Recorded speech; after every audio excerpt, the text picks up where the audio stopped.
fellow citizens. At any time, should any member of the board or any citizen fail to observe this public charge, the chair will ask the offending person to leave the meeting until that individual regains personal control. Should decorum fail to be restored, the chair will recess the meeting until such time that a genuine commitment to the public charge is observed. As a courtesy to others, please turn off cell phones during the meeting. You will join me in a Pledge of Allegiance. Today is February 22nd, 2021, the Board of County Commissioners meeting. And if you will join me in the Pledge of Allegiance. I pledge allegiance to the flag of the United States of America and to the republic for which it stands, one nation, under God, indivisible, with liberty and justice for all.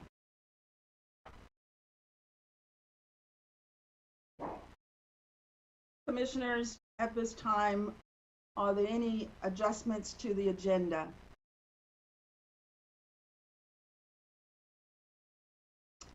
Hearing none, we will move on to announcements. Our clerk, Monica Toomer, will now read the announcements. Good evening, Commissioners. I will begin our announcements for the February 22nd meeting. Durham Immigrant and Refugee Virtual Town Hall, Coronavirus, Vaccines, and Beyond.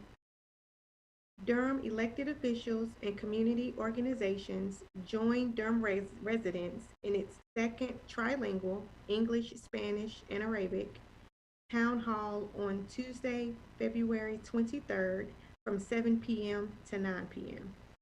To attend in English, you can visit www.durham.nc.gov/townhall-english. To attend in Spanish, www.durhamnc.gov/townhall-spanish. And to attend in Arabic, www.durhamnc.gov/townhall-arabic. The 2021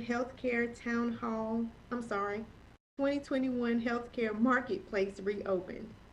Due to the COVID-19 pandemic, a special enrollment period has been extended to individuals and families seeking coverage in the Affordable Care Act ACA Marketplace. Eligible individuals have until May 15, 2021 to find a health insurance plan that works for them. For additional information and to apply, please visit www.healthcare.gov. Step Up Durham. Durham Technical Community College is offering a number of courses to help students get opportunities for immediate employment in high-demand occupations. Career fields include biotechnology, information technology, health and wellness, skilled trades, and more. To learn more and to apply, please visit www.durhamtech.edu/academic-programs. Durham County Public Health Data Dashboard. The Durham County Public Health Department has created a dashboard dedicated to COVID-19 vaccine data. The dashboard reflects information as of January 27, 2021, and includes the number of vaccines received and the demographics of those who have been vaccinated, along with additional information. Please visit www.dcopublichealth.org/COVID-19 vaccines to find out more. Durham Public Schools Spring 2021 Learning Preference Form. DPS is planning for in-person learning in response to Senate Bill 37, which requires all school districts to offer in-person learning in addition to a virtual option. Families are asked to select their preference by taking the survey. Please visit www.dpacc.org dpsnc.net to read additional information and submit your preference. The Durham Youth Listening Project. The Durham Listening Project report was created by the Office on Youth to create a space for young voices in local government. This report includes a summary, participant demographics, background process, and recommendations. Please visit www.durhamnc.gov/youthspeaks or Twitter and Instagram at #YouthSpeakDurm. That concludes our announcements. This information will also be available on our county website. Thank you, Ms. Toomer. Monica does such a great job. I'm so pleased that you're doing this right now. So thank you. Yes. Board members, are there any additional announcements to add? If none, we'll move on to our minutes. We have our January 2nd work session minutes for approval. Are there any corrections, any comments on the minutes? Madam Chair, I move for approval of the minutes. Okay, can I have a second? I'll second, and I just want to say to Tanya, great job on the very detailed, excellent minutes. Thank you. We've had a motion by Commissioner Lum, second by Commissioner Jacobs. And if we can have a roll call vote, please. Commissioner Alon,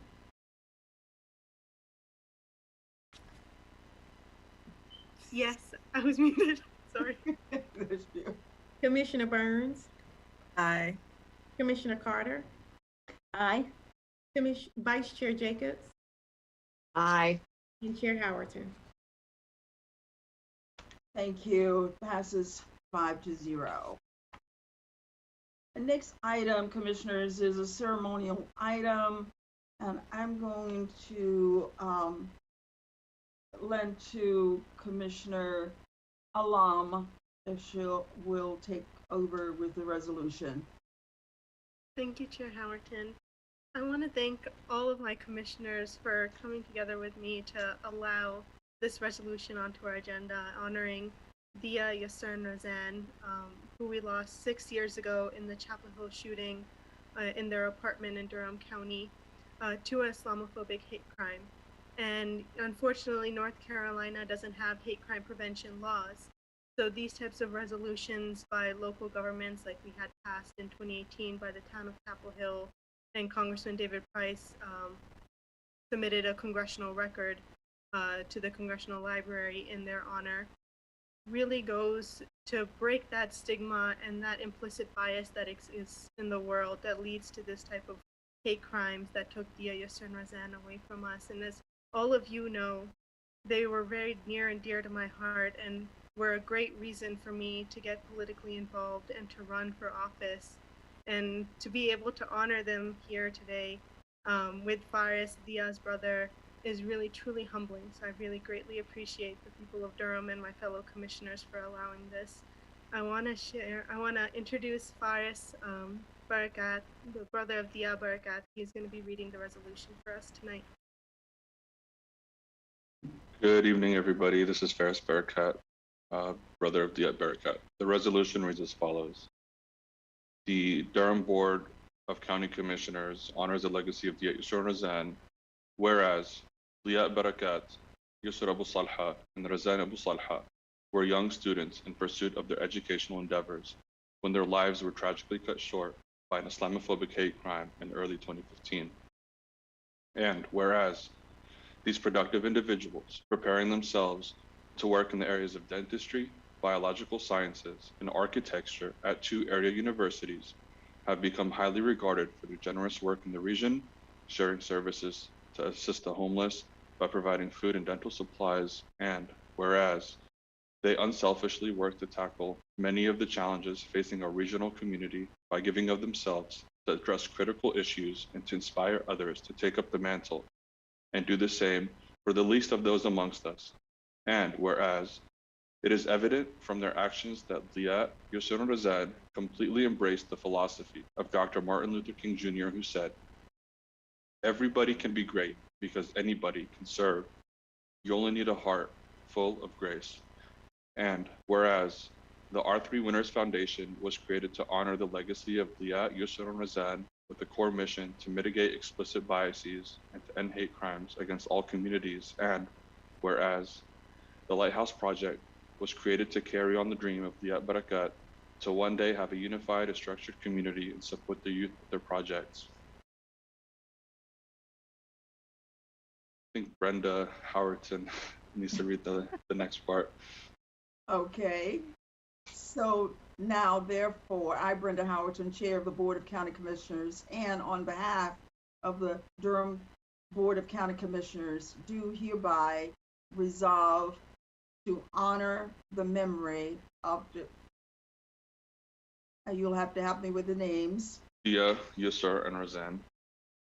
Thank you. For their unwavering dedication to using their skills and resources to serve mankind, both here and abroad.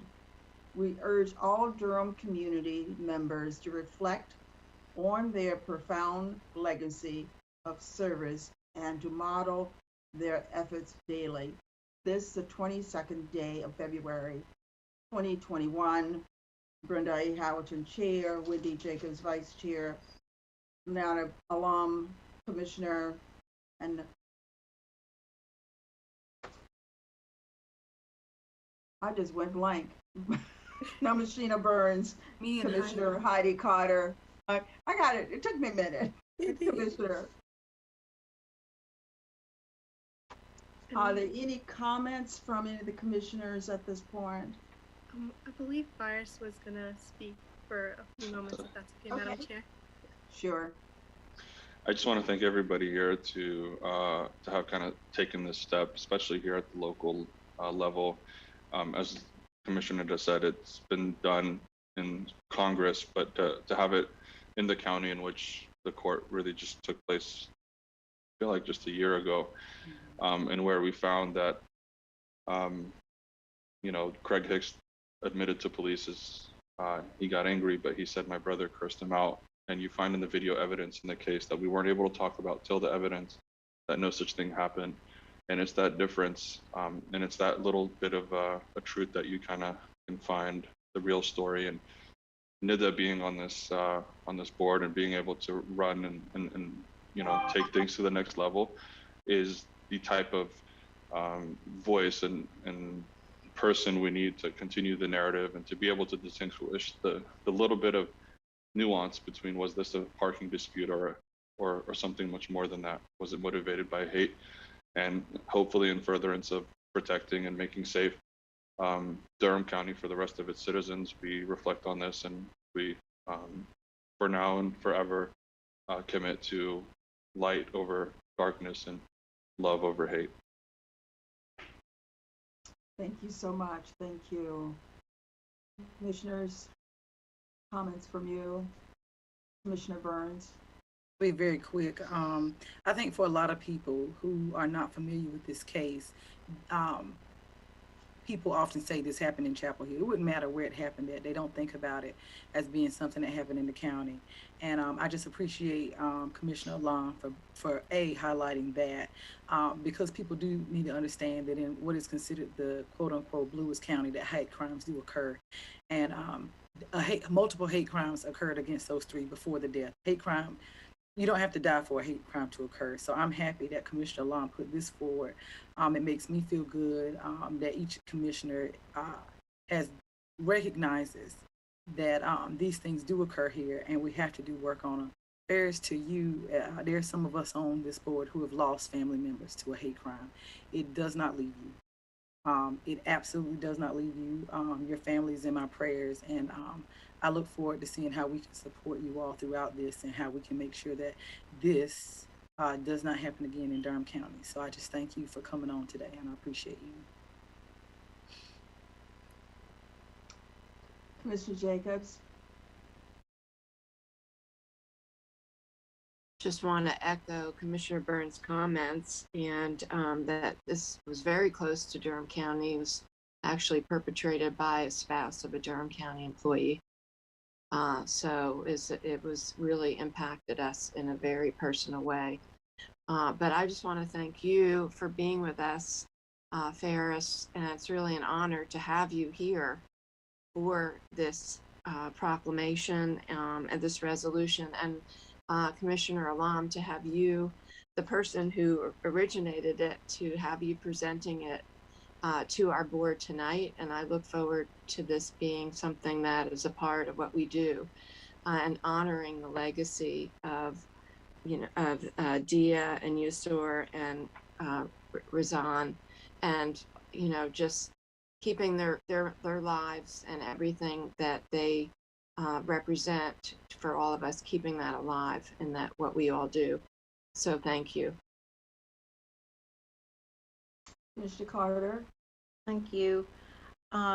Commissioner Lom, thanks for bringing this forward. It really is an honor to have a small piece in passing this resolution and taking a stand against hate crimes. And I want to thank Mr. Barakat also for being with us tonight. And it was especially meaningful to have you here reading the resolution. Nida impressed me right off the bat when we were campaigning, when she mentioned that this event in her life really triggered her to run for elected office. It's clear to me that she has grace in her heart in the same way that her friends Dia, Yusor, and Razan did. Thanks you for bringing this forward, Nida. We're lucky to have you with us. Commissioner Alam. I just want to add one more thing. I'd be remiss if I didn't mention one of the other reasons I felt it was very important for us to have this resolution is because, as all of you on this call know, but all Durham County residents may not know, was when this hate crime initially happened, originally what the narrative was that it was committed over a parking dispute. And that is immediately what the Chapel Hill police chief had ran with, as well as all of the national media outlets. So it's important for us to recognize this for what it was, so that way we can address the issue of implicit biases and hate that exists for Muslims and all marginalized communities. So I too want to add my thanks, Commissioner Alam, for you bringing this forward. And Barack, thank you so much for being here tonight and lifting up the names of your loved ones. One of the things that I know is that when your loved ones' names are called, it brings them alive for you and your family. So they're present in your lives. So I just say thank you. We honor you for being here tonight, and your family as well. Thank you. All right. If there are no other comments, we will move on. The second item is a proclamation on Black Entrepreneurship Week. The board is requested to proclaim February 22nd through the 26th of 2021 as Black Entrepreneurship Week by the officials of Carolina Small Business Development Foundation. And I will read the proclamation, and then we will have Kevin Dick is here on the line, and he will share some details about the week. So Durham Board of County Commissioners proclamation, Black Entrepreneurship Week 2021. Whereas Black Entrepreneurship Week initially developed from a partnership between Carolina Small Business Development Fund and Shaw University, Jalbert. Whereas Carolina Small Business Development Fund is a nonprofit community lender that promotes economic development through outreach to underserved communities. And whereas Black Entrepreneurship Week will bring together participants to focus on the future of small business leadership in the Black community and beyond. And whereas the virtual event will feature 5 days of inspiring speakers and engaging workshops with topics ranging from access to capital, marketing provoking in the face of the pandemic, stories of small businesses helped by CSBDF, that's an acronym, during the pandemic, and more. And whereas the goal of the event is to provide opportunities for trailblazing, successful business leaders to share their knowledge and creativity, and to provide strategic insights to a new generation of eager and innovative entrepreneurs. Now, therefore, be it resolved, I, Brenda Howerton, Chair of the Board of County Commissioners, and on behalf of the Board of County Commissioners, do hereby proclaim February 22nd through 26th as Black Entrepreneur Week, this 22nd day of February 2021. And we'll have Kevin Dick to take it from here. Good evening, Madam Chair and Commissioners, County Manager Davis, County Attorney Seiler, General Manager Deborah Craig Ray, Kevin Dick with the Carolina Small Business Development Fund. I know it sounds a bit funny to hear me stating my title with that particular organization and not something connected to Durham, but it is outstanding to be before you tonight and be before familiar faces. Carolina Small Business Development Fund, really thrilled to be hosting Black Entrepreneurship Week, but we're also thrilled to be a partner with Durham County on initiatives related to getting capital into the hands of small businesses that need it. As you all are aware, we manage the Durham Small Business Recovery Fund, which has been a partnership that was envisioned and then executed back in June of 2020 between the county, the city, and Duke University. And it's been really a fantastic program thus far. Over 170 businesses have been helped by that program, and actually a substantial amount of applications have been processed, but we have gotten funding into the hands of small businesses in Durham County, and it has helped them to survive the pandemic, and hopefully they'll be able to thrive on the other side of it. And we will be instituting technical assistance to help make that happen.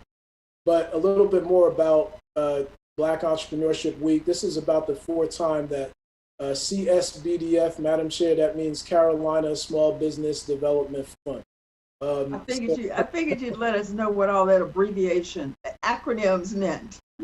I wouldn't leave you just out there, Madam Chair. Okay, thank you. So Carolina Small Business Development Fund, or CSBDF, has executed this event. This is, again, as I said, I believe our fourth time doing it. This is the first time I've had the honor to be at the helm of the organization in hosting the event. And what we've tried to do we've been intentional about an emphasis on Black-owned businesses, but certainly not an exclusion of others. But we've emphasized Black-owned businesses for two main reasons. Number one, we're in Black History Month. And this is in no particular order, but number one, we're in Black History Month. Number two, unfortunately, during the pandemic, there have been studies shown, specifically done at the University of California, Santa Cruz, that showed the rate of business closures by businesses owned by people of various races. The rate of business closures for white-owned businesses is 17%. That's pretty glaring. That's almost 1 in 5. The rate of business closures for Asian-owned businesses is 26%. For Hispanic-owned businesses, it's 32%. For Black-owned businesses, it's 41%.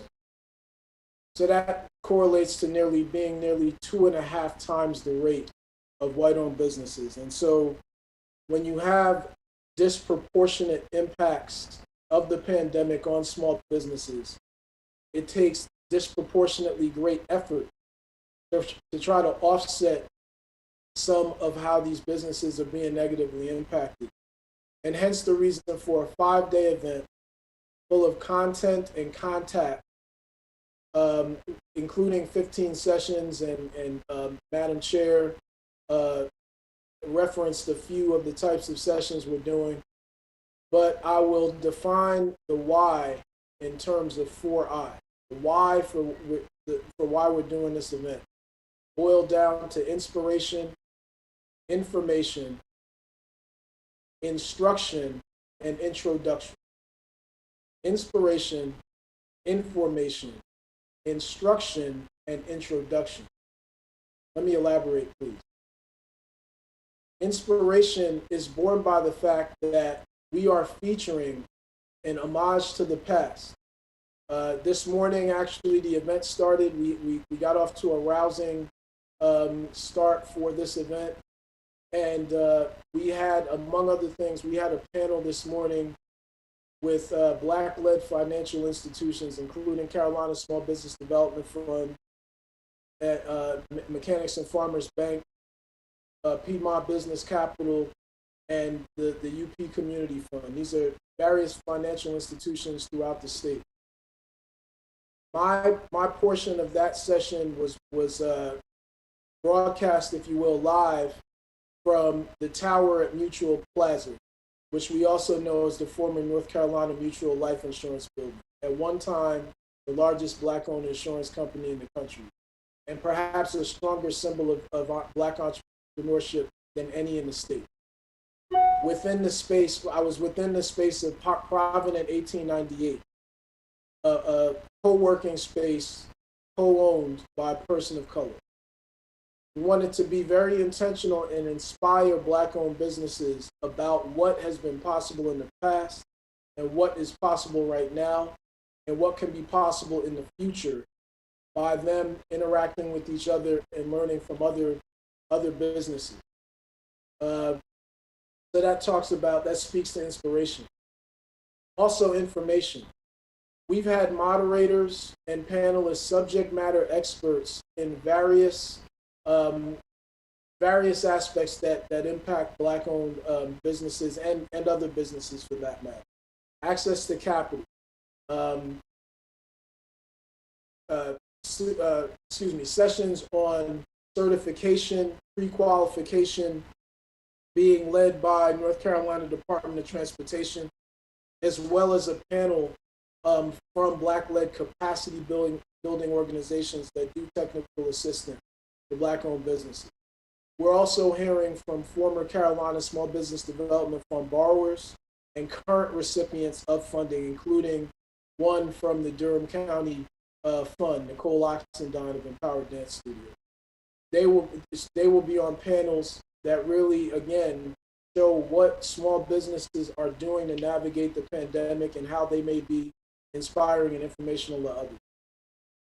We also wanted to emphasize instruction.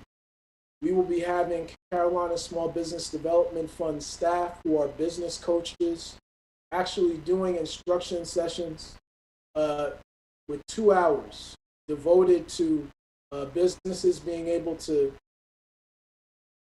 ask questions in the chat and verbally about how they can improve their business operations and grow better.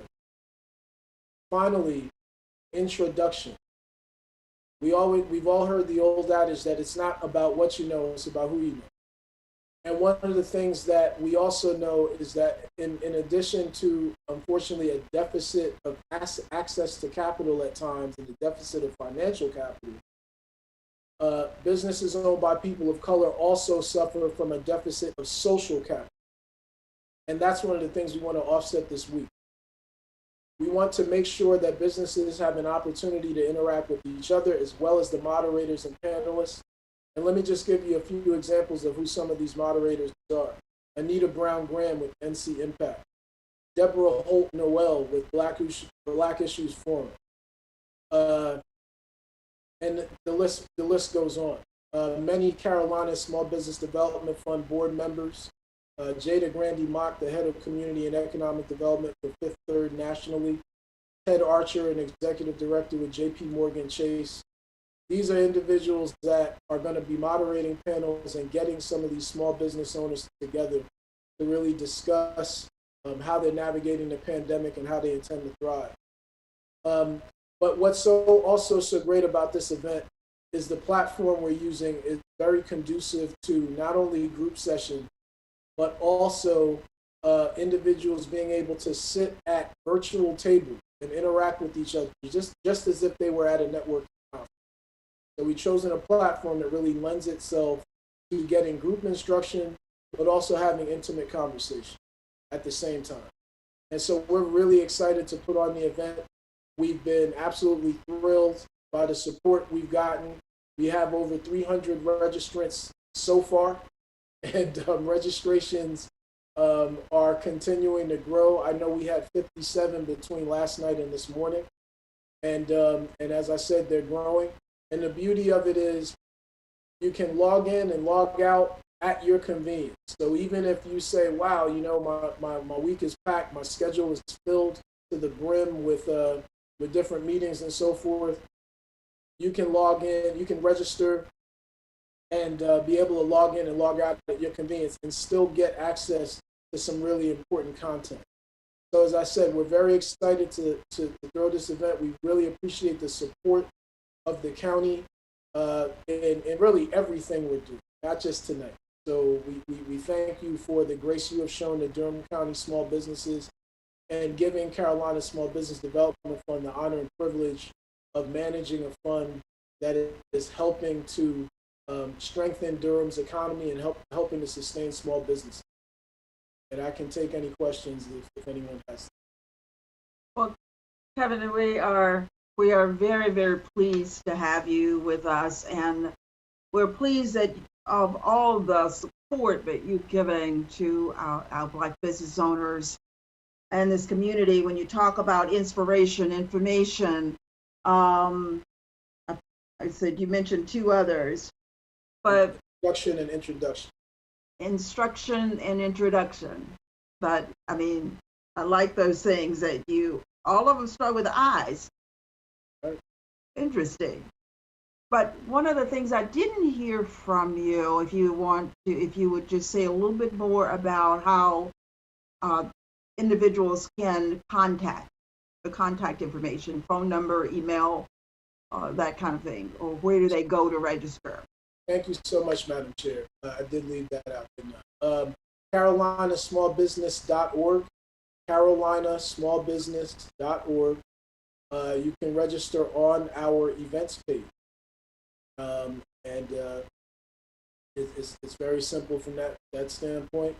And again, be able to access, I think, so we had 3 sessions today, so there are 12 remaining, so you can access anywhere between 1 and 12 sessions. Thank you. Thank you.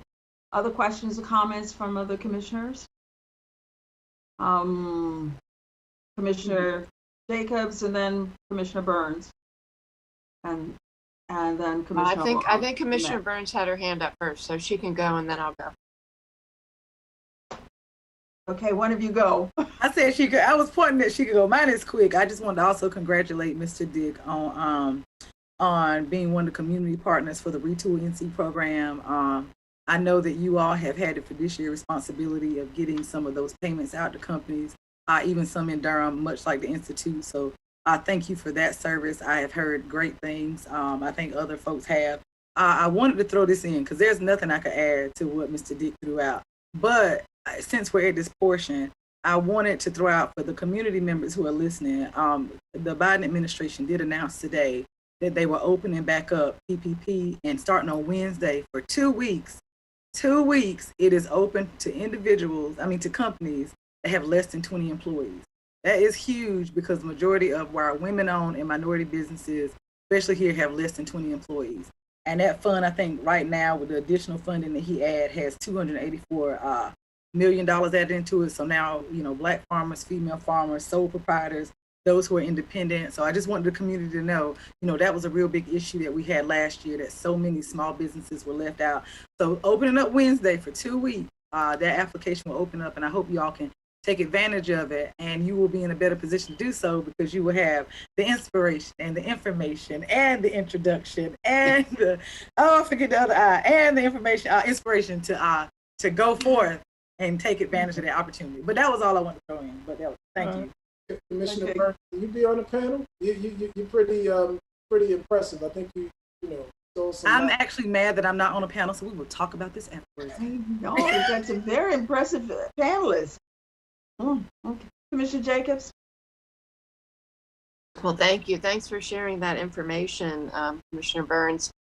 Kevin, I think it's so important that you're doing this for the community. I really appreciate it, especially with those really staggering statistics about closures.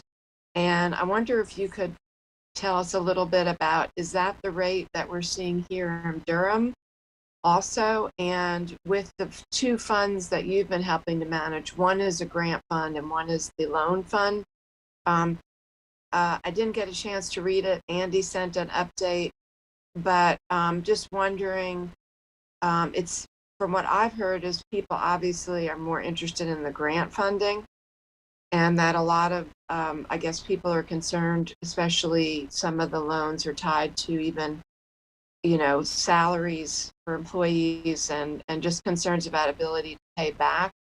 Just wondering what you see as still the need that's out there in the Durham community that's still unmet, especially related to grants. So if you could give us just a little snapshot of for us, because we're looking at, we're going into a budget retreat for the next day and a half, and that would really help us have a context for the kind of need that's out there in the community. Commissioner Jacobs, I appreciate the questions. I unfortunately don't have a specific percentage of closures at the local level. Don't know that information. Can research it and try to get it. What I do know is that the amount of, so first of all, the $1 million grant fund is completely exhausted. That happened, I believe, early January. We do have about $1.1 million left in the loan. And I realize that there is a reticence for small businesses to take out loans. As far as, basically the financial statements are examined as, financial statements, cash flow, and so forth are examined in totality. I don't think that there's no specificity I'm aware of that is just about salaries. Salaries as they relate to the total operating expenses for a business are going to be evaluated. But here's what I'd say. As I said, I realize there's a reticence on the part of many small businesses to take out loans. But where I would commend the county commission and the city council is that you all have passed a loan product that probably doesn't exist anywhere. That's not a scientifically researched statement, but based upon what I know about this industry, a 3% loan with a 10-year repayment period with no personal guarantee nor collateral required is just unprecedented. And it's as close to free money as any small business could access. So what I would say, and we've even, some of the criteria, and community development financial institutions like ours have different lending criteria than commercial banks. There's still criteria, but they're generally more liberal. This particular loan product is even more liberal than our generally liberal criteria. So basically to get a loan, and I won't call out companies' names, but to get a loan that is unsecured, which this loan product is, with no collateral, generally you're paying at least 18%, at least. And generally it's a lot higher than that. what you all have brought forth to the community is a 3% product. So what I would urge small businesses to consider is that whereas grants may come available, Commissioner Burns alluded to the Retool NC program. Another round of Retool NC is in the governor's budget proposal. It has to be deliberated by the state legislature. And those would be for certified hub and certified DVE businesses. So that is a requisite there. They could become available. That is subject to a vote by the state legislature. But generally speaking, grants for small businesses are not common. They don't happen very often. They've happened during COVID. As you all know, you all contributed to a CARES Act funded grant program to help businesses become safer, and that supplemented and sort of accompanied the small business recovery. But these are not common occurrences, and so my advice to small businesses and our advice really at Carolina Small Business Development Fund is to look at low cost capital as well as no cost capital. You have to look at both, because in order to stabilize yourselves and then have a 3% product that you don't have to pay back for 10 years, that is a way to stabilize the business and sort of ride out what the pandemic may have to offer, negative or negative, and however long the negativity lasts, and then really have a low monthly repayment. The other thing I would say is that there clearly is demand. The demand just for the loan fund has exceeded the total loan. But that being said, there are still about 1.1 million available in the fund. So we estimate that there are probably 35 to 40 more opportunities available in Durham County for businesses. So we stand ready, willing, and able to accept those applications, process them as fast as we can, provided that all of the paperwork is in order, and get funding out to businesses. To date, we have approved $647,000 in loans to over 30 businesses. So we are looking to expand that number. Thank you. Commissioner Long, you have your hand up? Yeah. I didn't necessarily, Mr. Dick, thank you so much for joining us. I didn't have a question. I had more so a comment. And thank you so much for coming and sharing this information with us, and also for organizing such an amazing event that really is vital for Durham as well as the entire Triangle region.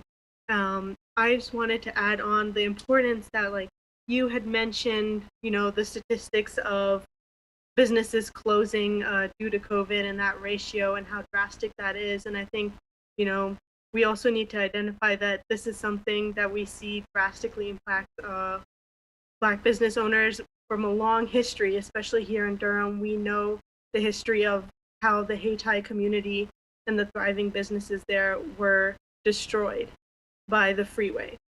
They were promised an economic boom was going to come for them, and all of these amazing things were going to come, but nothing. They lost their homes, they lost their businesses, and we continue to talk about economic development and growth in Durham, but we really need to be focusing in on how are we making that economic growth available for Black businesses to really, to look at the 51 years ago the freeway opened, and we're still dealing with the ramifications of that decision. So this is really great to see that there's a program that will help small businesses owners here in Durham really thrive and start to create that economic boom that was promised a long time ago, that should have been given to them, but that they had that opportunity for it now. All right. Thank you so much. Again, Kevin, thank you so much for being here, and please give the little one a hug for me. I'll be happy to. Thank you. Thanks again. Good evening. You too.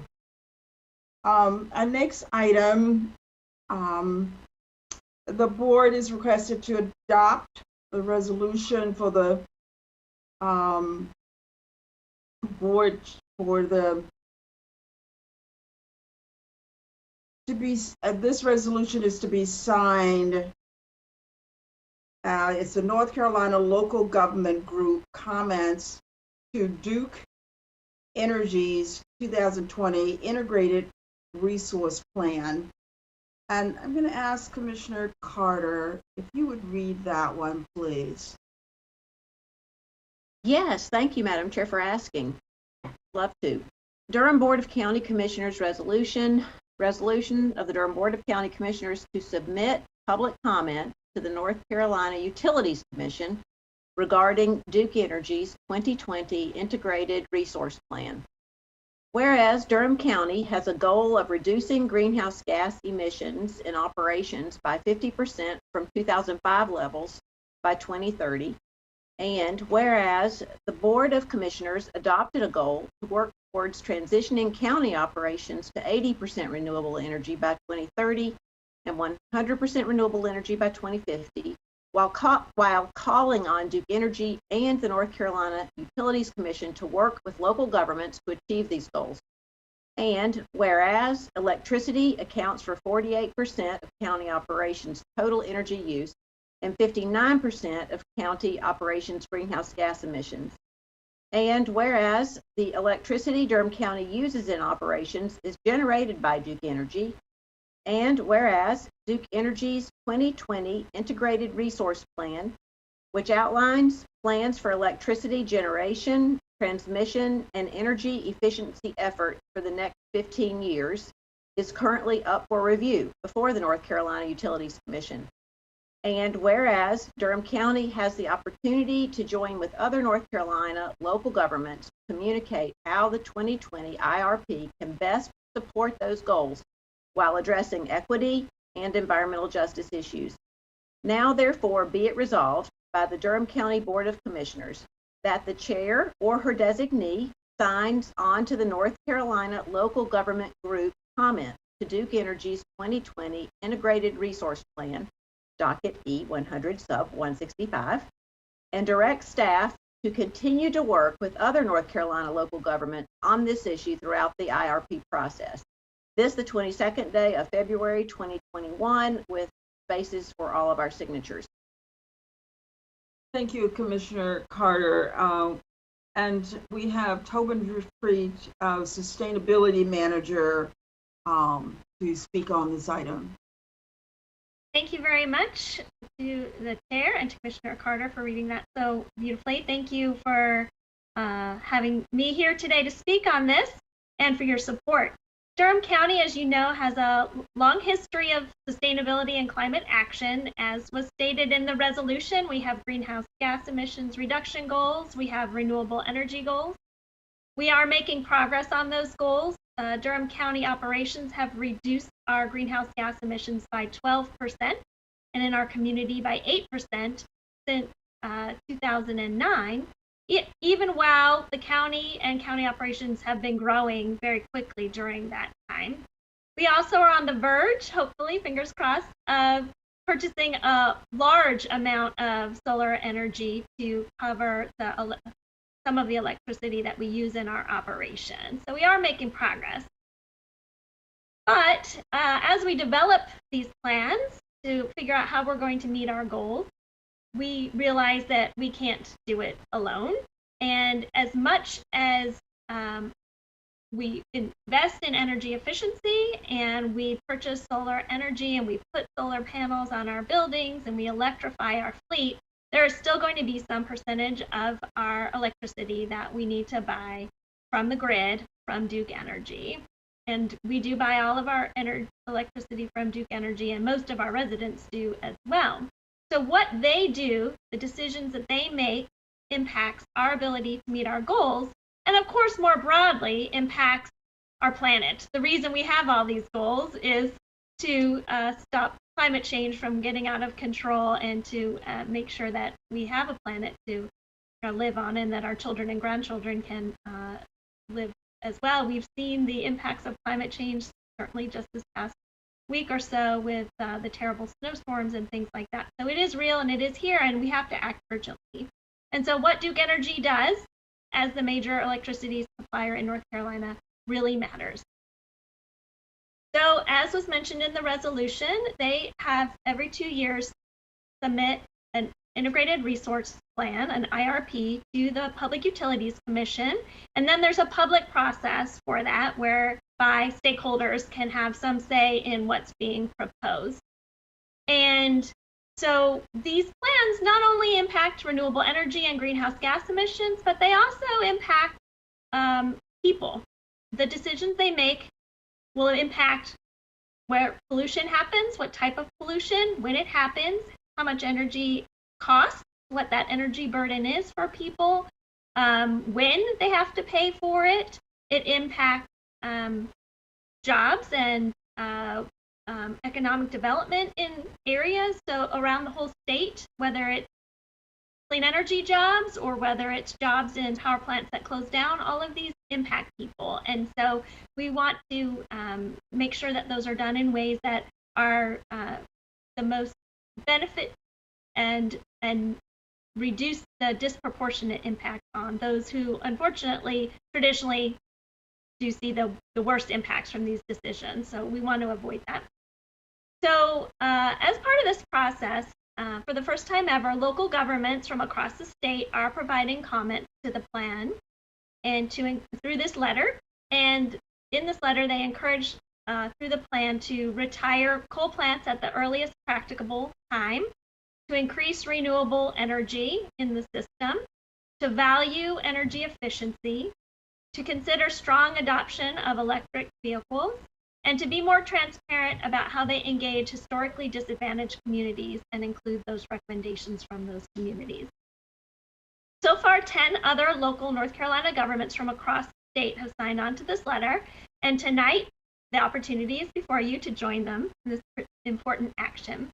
Collectively, the signatories represent more than 1.4 million residents and over 18,000 gigawatts of electricity use per year, which is about 12% of Duke Energy's North Carolina sales. It's our belief and our hope that our collective voices will positively impact the energy mix, our environment, and environmental justice issues in North Carolina with the impacts felt beyond our state. So I appreciate your attention to this issue tonight and would be happy to answer any questions. Thank you, Tobin. Thank you for bringing this before us. And just a second, I'll ask commissioners if they have comments. I just want to, do we have to vote on this tonight? You actually have it on your consent agenda. So It's on yes. the consent. Okay. All right. Commissioners, are there any comments regarding this item? Commissioner Carter? Thank you. And thanks so much to Tobin and any other of your partners in the city or the county government who helped work on this letter that we're signing on to. I think it does a very good job of continuing to really want to support our partnership with Duke Energy, but pointing out the areas where we can improve, or we think that they can improve. We hope that they will improve with this IRP and their energy roadmap, basically for the future. We do hope it will include more renewable energy, that they'll bring more renewable energy to the grid, and they'll retire all of their coal plants and no new gas plants. Those would be more in line with what I think our Durham County values are, and that we would invest in more homegrown clean energy to create jobs and to help have a more positive impact on the climate. So I just, think it's great that we're taking this action. I frankly am happy to know what an IRP is. I didn't know before this. And so thanks again, and let's hope that they hear us, the commission. Okay. All right. Anyone else? Commissioner Burns? I'm not gonna be long. I've talked enough. I just want to say thanks to Tobin. He did take some time this week to update us and answer all of our questions that we might have had about it.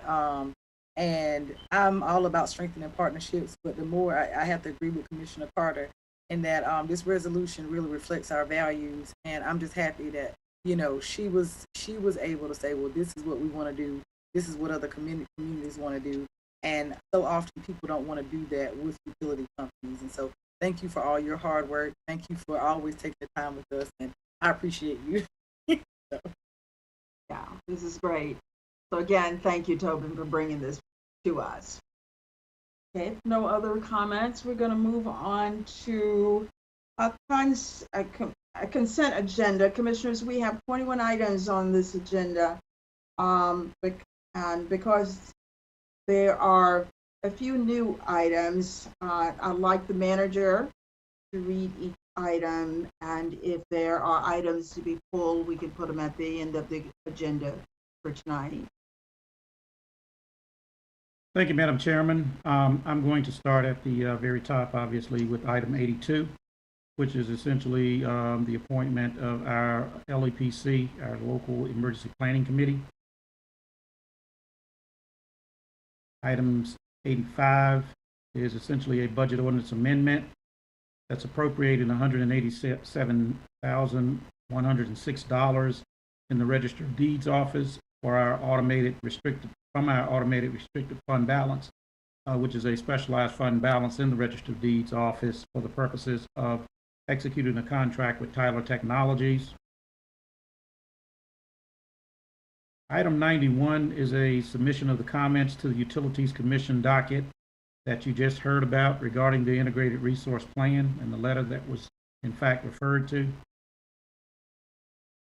Item 0096 is a budget ordinance amendment from Public Health recognizing $877,282 from the Department of Health and Human Services for COVID-19 prevention.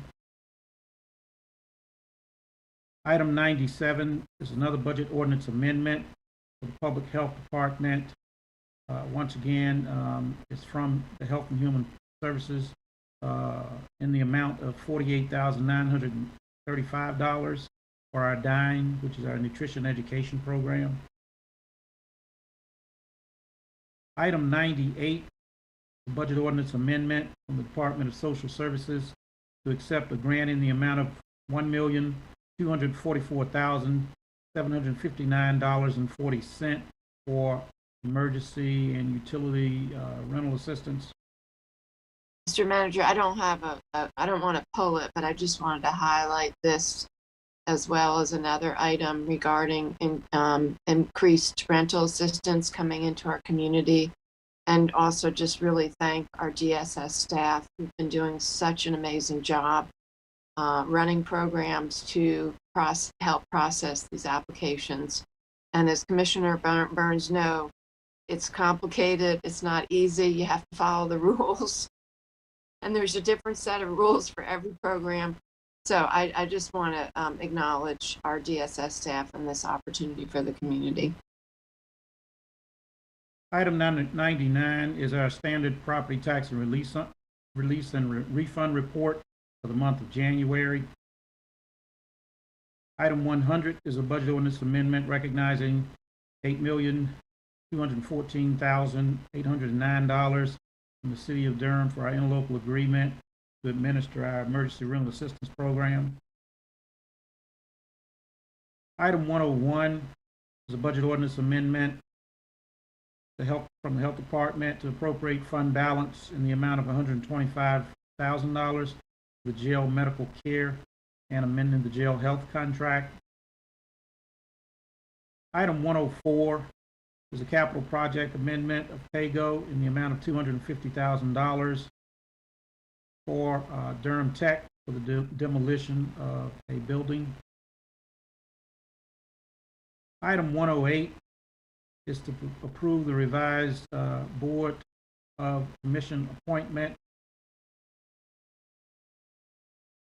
Item 109 is requesting a refund of payment for the excise tax to Bagwell, Hope, and Smith.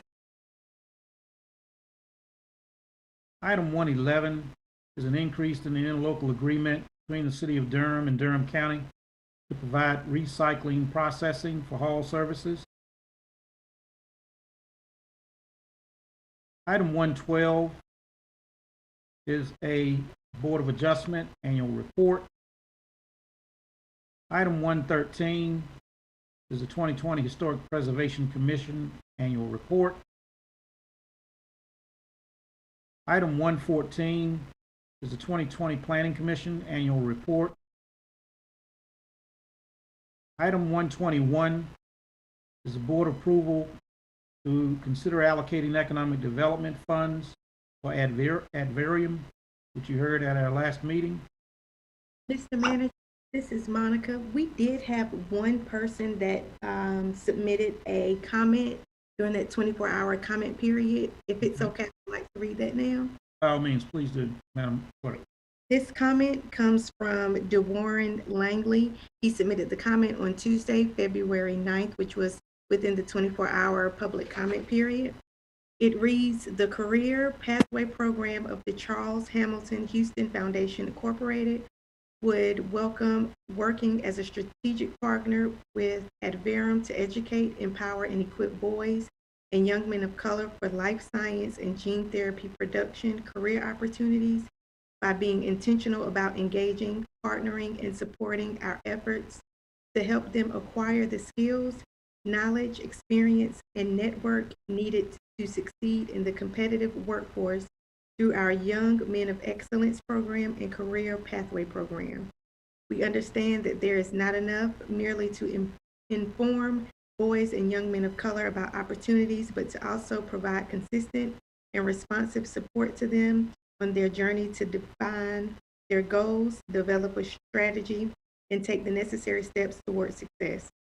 We provide those services and support which translate into career and economic stability and mobility for boys and young men to serve.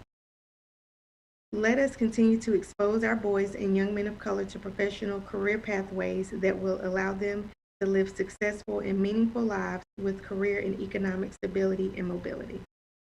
That concludes the comment received. Thank you. Thank you, Madam Clerk. Mr. Manager, before you go on from this item, I just want to clarify for the record, because normally we actually vote on this, and I just want to be clear that the briefing sheet will be incorporated into the contract that we all had discussed at our last meeting. Just just for the record, thank you. So do you want to pull this, Commissioner Jacobs? No, I just want to, just for the record, to state that we all are acknowledging that the briefing sheet will be incorporated into the contract, because it doesn't specifically mention that in the language for this item. Okay, continue, Manager. Thank you, Madam Chair. Item 123 is another budget ordinance amendment recognizing the HAVA reimbursements for our Department of Elections in the amount of $192,290. Item 124 is a capital project amendment for $1.350,000 for PAYGO funds for the creation of the county tax software purchase, which is a capital project. Item 126, the budget ordinance amendment in the amount of $104,125 contract with Kate's Corner to provide learning centers for the Housing Authority communities. Item 144 is a budget ordinance amendment in the amount of $24,000 being transferred to continue our COVID housing for homeless individuals. Madam Chairman, that concludes the consent agenda. Thank you, Mr. Manager.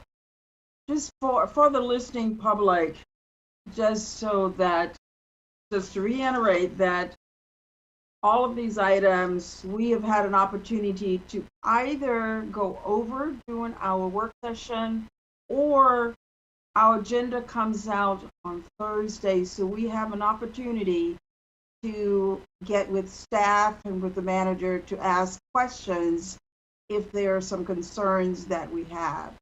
So we're just not passing these things without going over them and making sure that we get the research and get the questions that we need answered. So at this point, I'd like to have a motion to approve the consent agenda.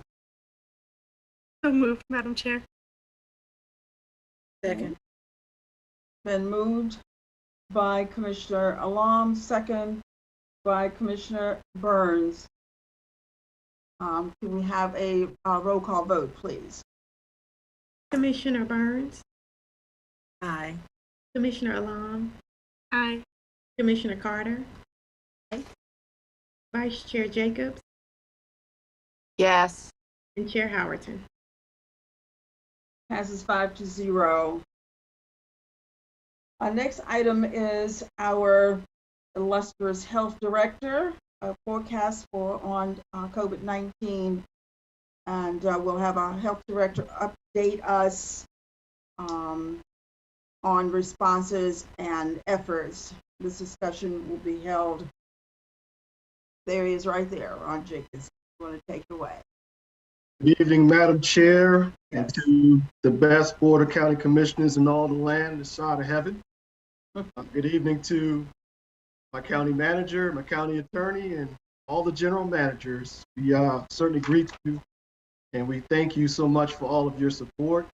And it's a pleasure for me to speak to you on behalf of the hardworking, resilient staff that continues to be committed to our recovery and are dedicated to helping us turn the corner in this pandemic response. I come to you with some good news in that our numbers are increasing. I think I said to you maybe about a month ago, what does go up certainly must come down.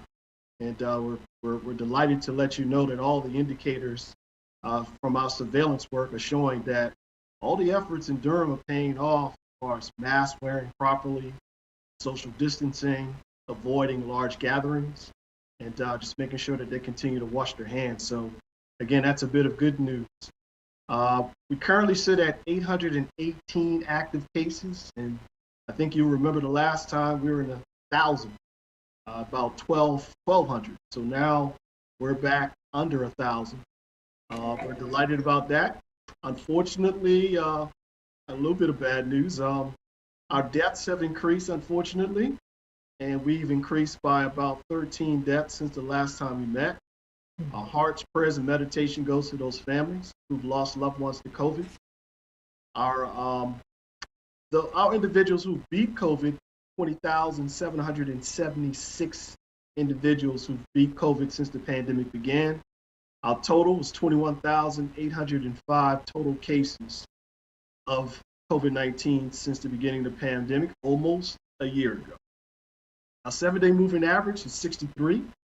And that's a decrease from 73 last week and 88 the previous week. So it does show that our lab confirmed cases have decreased while North Carolina's lab confirmed cases have certainly stabilized. We're delighted to report that we have made updates to our fabulous data hub. And as the announcement mentioned, in addition to surveillance work, there's also a dedicated section for COVID vaccine dashboard information.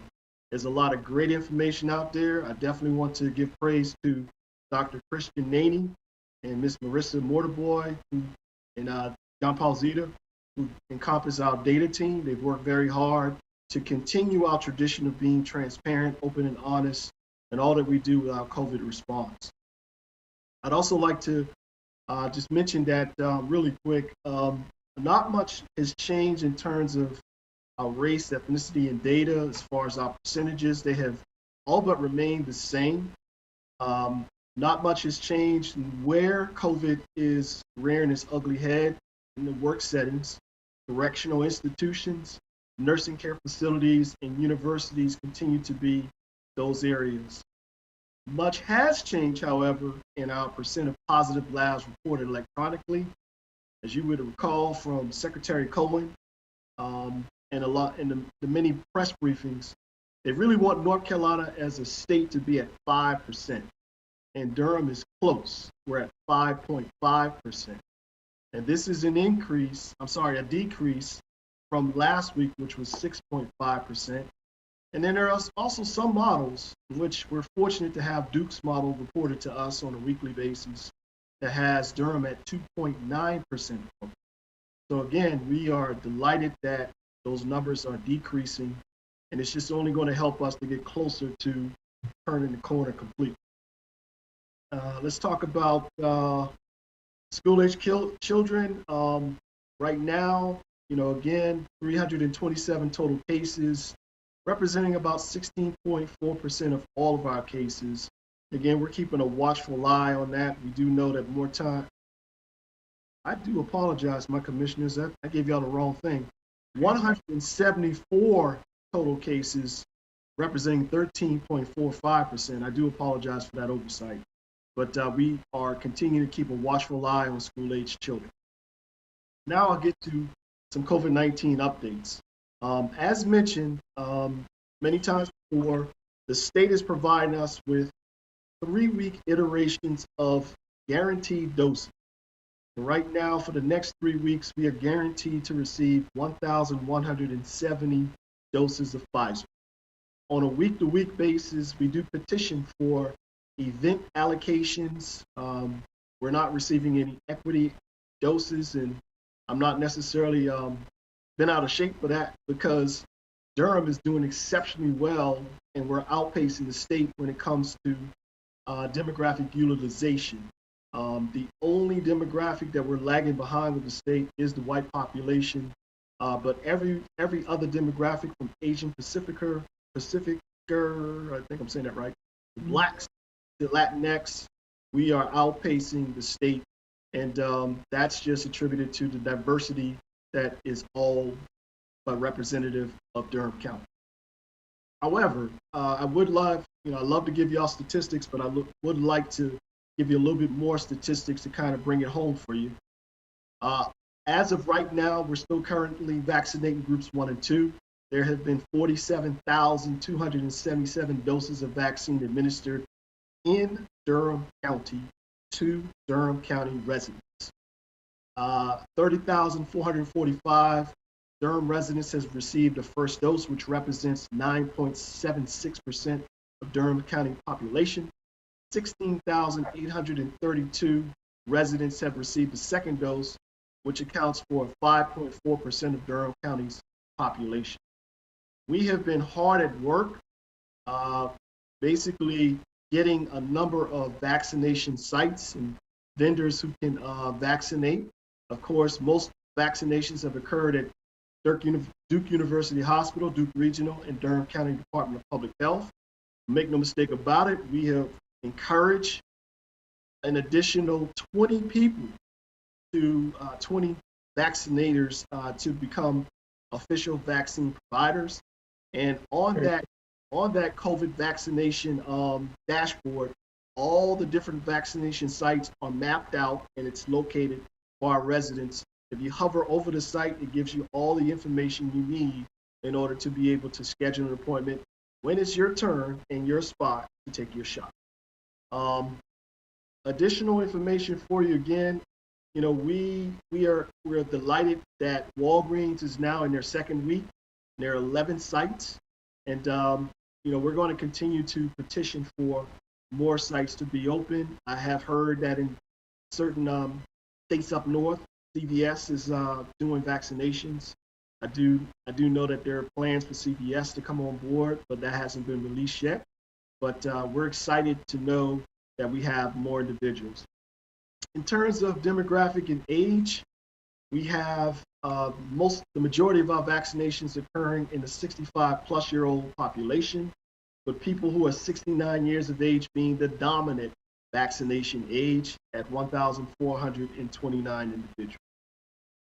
As I said before, and I kind of joke a little bit, but kind of serious, females have outnumbered males in their vaccination by staggering numbers, almost 2-to-1. And as they always do, they're probably going to have to drag us to go get our vaccination. But again, shout out to the girl power that's out. Shout out. Shout out. I will say we still have a lot of work to do in terms of, I wouldn't say racial equity as far as demographics, but I am most confident that the next group, which is group 3, is really going to open up the demographic sphere of our vaccination. We do know that right now, non-Hispanic have been vaccinated at 97%, while Hispanics have been vaccinated at close to 4%. This is also indicative of the fact that the majority of the workforce who is of the Latinx population are primarily in group 3, and that encompasses our essential workers, and they're also traditionally much younger. So we're encouraged by this next phase that we're going to effective February 24th. And if I may, Madam Chair, I'll conclude by saying 2 things. We have been hard at work with Durham Public Schools, and we have been working internally with them as far as scheduling them. We have a dynamic plan in place. We beg their patience, but we do have the capacity to, if not meet or exceed our goal of vaccinating approximately 1,000 of them per week. Not to be outdone, we have a nice plan in place for child care facilities. I've reached out to Executive Director Danielle Johnson with the Partnership of Children in Durham, and she is connecting the dots to make sure that child care facilities are able to get with our scheduling team. And we also have a plan in place that's coming to fruition for our independent schools, our charter schools, our private schools. We are certainly, looking forward to putting that plan in place. The last thing I'll say to my commissioners is that while we wait for vaccines to become more robust, we're not sitting on our hands. There is a ton of education in the form of roundtables that yours truly has signed up for. I see my county managers, county attorney smiling. Yeah. I've signed up for just to spread the information, dispel rumors, answer Q&A. That's been the best way. We had a fantastic session with State Senator Murdoch at St. Joseph's AME on Saturday. I also was able to participate in a sickle cell work group, monthly group. There's no shortage of people who want to know more information. And it's also extending itself to the ministerial alliances throughout Durham, just making sure that we're able to capitalize on those education opportunities. And finally, I'd definitely like to plug next tomorrow from 7 o'clock to 9 p.m. It's going to be an immigrant and refugee town hall, number 2 of 3. And I'll be on there being able to provide some information. And it's going to be a wonderful event. And again, we certainly want, we're thankful to the city and the platform to be able to broadcast it both in English, Spanish, and Arabic. And that's how you get the information out. That's how you get. So I think our attorney has a question, but before we go there, I just want to say thank you so much, Rod. And I think we were all waiting for that conversation about what's happening with the schools. Because I've gotten calls, and I'm sure other commissioners have too, about how we're going to make sure that our teachers and all the administrators around the schools get their shot. So I appreciate you addressing that. Just one question is there that I've been asked about the supply. And what I've said to people is we don't have control of how much we get. And is that could you speak on that a little bit, and then we'll go to our attorney. I have committed myself to doing all that I can for Durham since the beginning of the pandemic, be it more testing, and now being more vaccine. I'm sure the state of North Carolina Department of Health and Human Services is tired of hearing from me, but I just say, look, I have submitted events requests, and I followed the guidelines in terms of collaboration terms of having checking the box as far as 65-year-old individuals, historically marginalized. And, as Katie Galbraith has said many times, my great friend Katie Galbraith of Duke Regional, we have the manpower and the capacity. We just need the vaccine. So to answer your question, Madam Chair, we feel as if we will have the supply at least to vaccinate. I have personally committed, much to the chagrin of my staff, 700, and I'm more than sure that between Duke Regional and Duke University Hospital system, we can get an extra 300. I have taken precautions to make sure that we set aside 700 to be able to take care of this. Not that we're forgetting those individuals who are still in Group 1 and Group 2. We have set aside a day to make sure that we can make up the difference. And we've just been fortunate. The state has called me twice today to ask me, hey, I have an extra 100 doses. Can you take it? Yes, ma'am, we can. And then later on in the afternoon, I got another call. Can you take another 100? I say, yes, ma'am, we can. So, I'm not turning down anything. We will find a way to get it done. Because as you all know, we have to exhaust it the week after we receive it. And we've been successful in doing that thus far. Thank you. Thank you so much. Attorney Seiler. I just want to give accolades to Mr. Jenkins. As some of you may know, I missed the training session on Friday. I was getting my second vaccine. And so because the health department was closed on Thursday, there was an unusual number of people present and accounted for on Friday. It was a lot of people. But I want to say this. It was so impressive and so smooth the way that the staff handled all those people.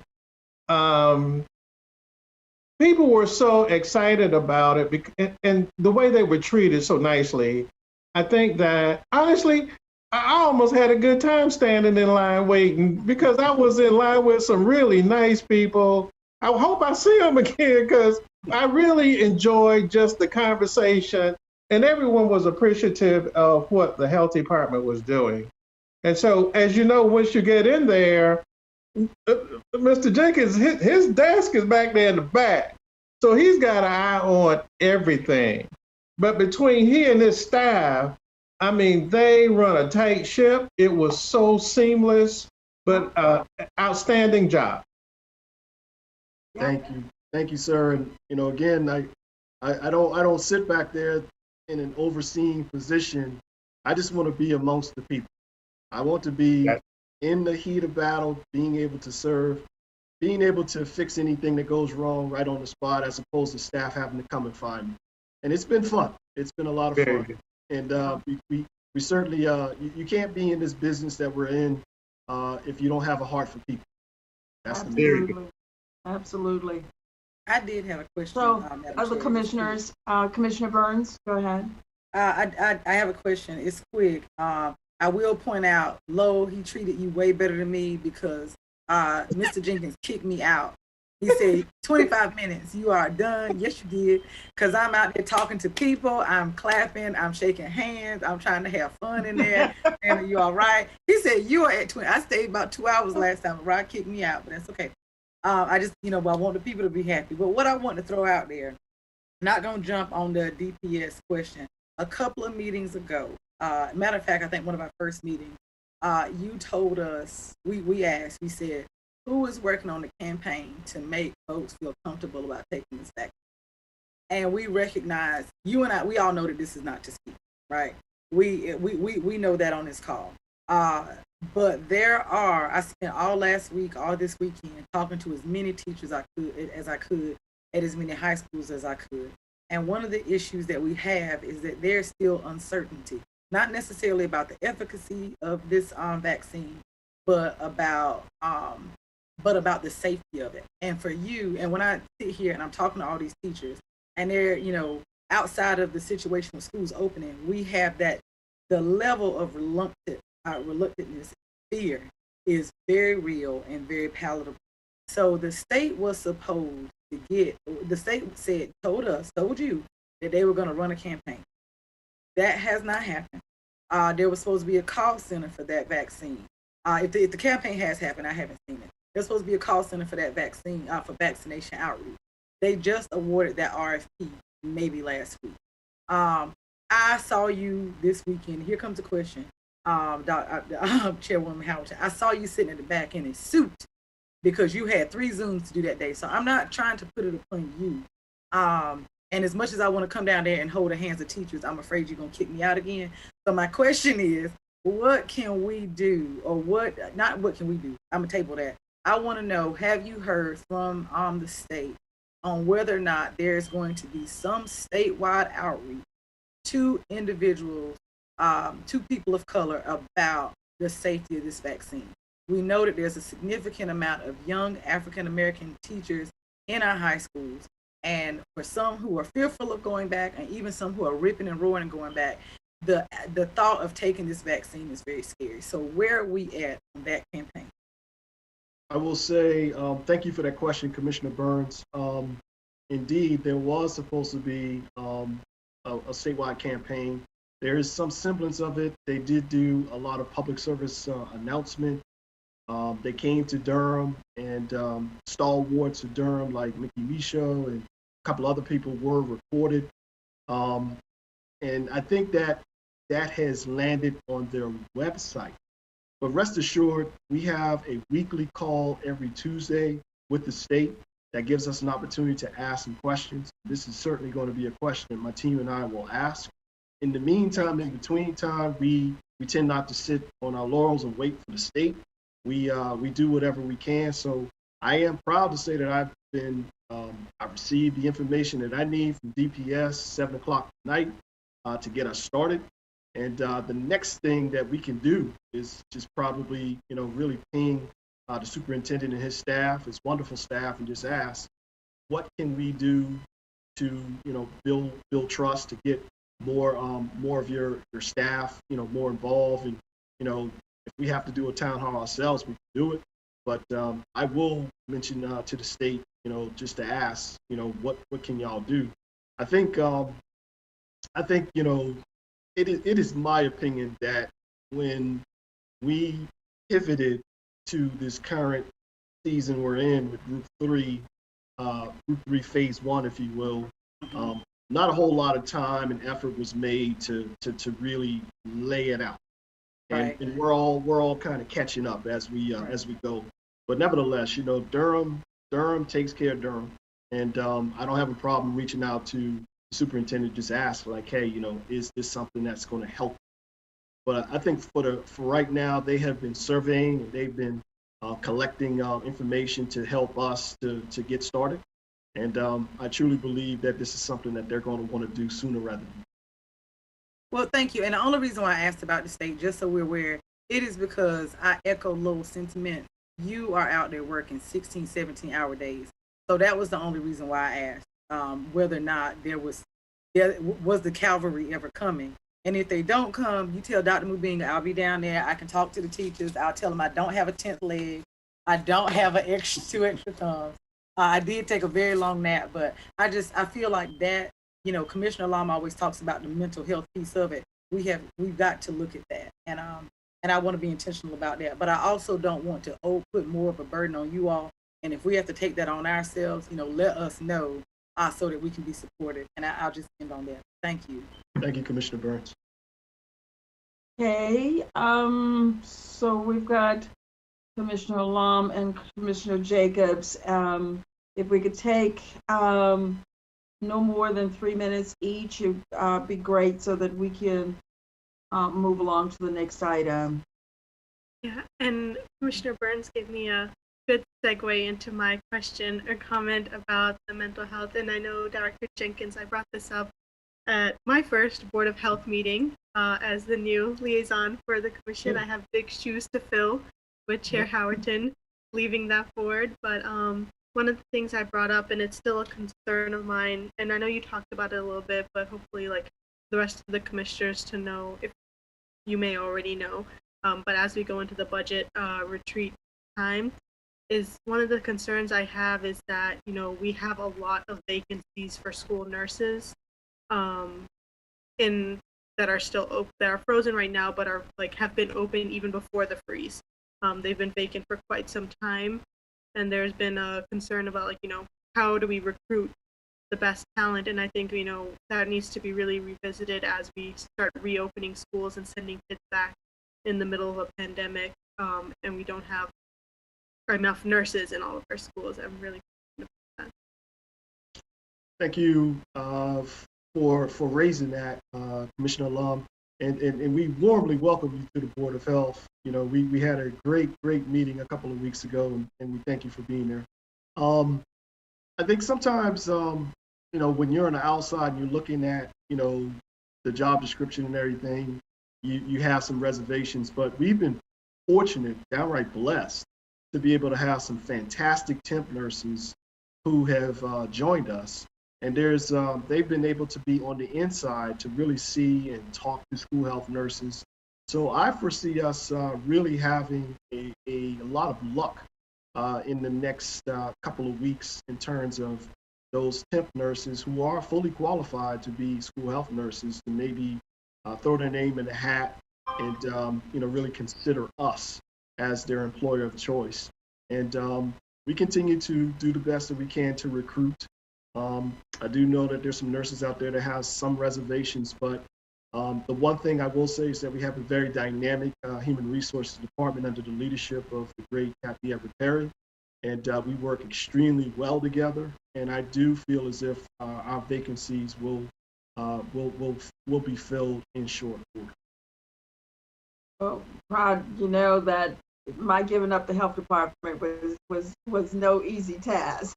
I've been on that board since I was elected in 2008. So giving that up and I know that it's in good hands with Commissioner Alum.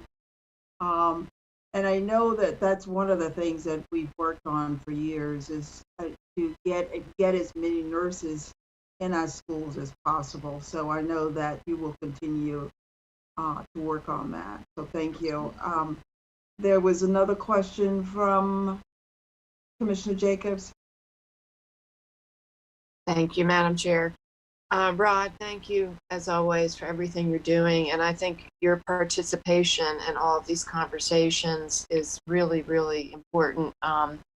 To, just addressing the important concerns that Commissioner Burns has raised. I think, I know the religious roundtable, a lot of the ministers are really working together. They put together a statement, and they are also working on a lot of getting out and talking to their congregations. And I think using, trusted community partners is, and word of mouth is huge.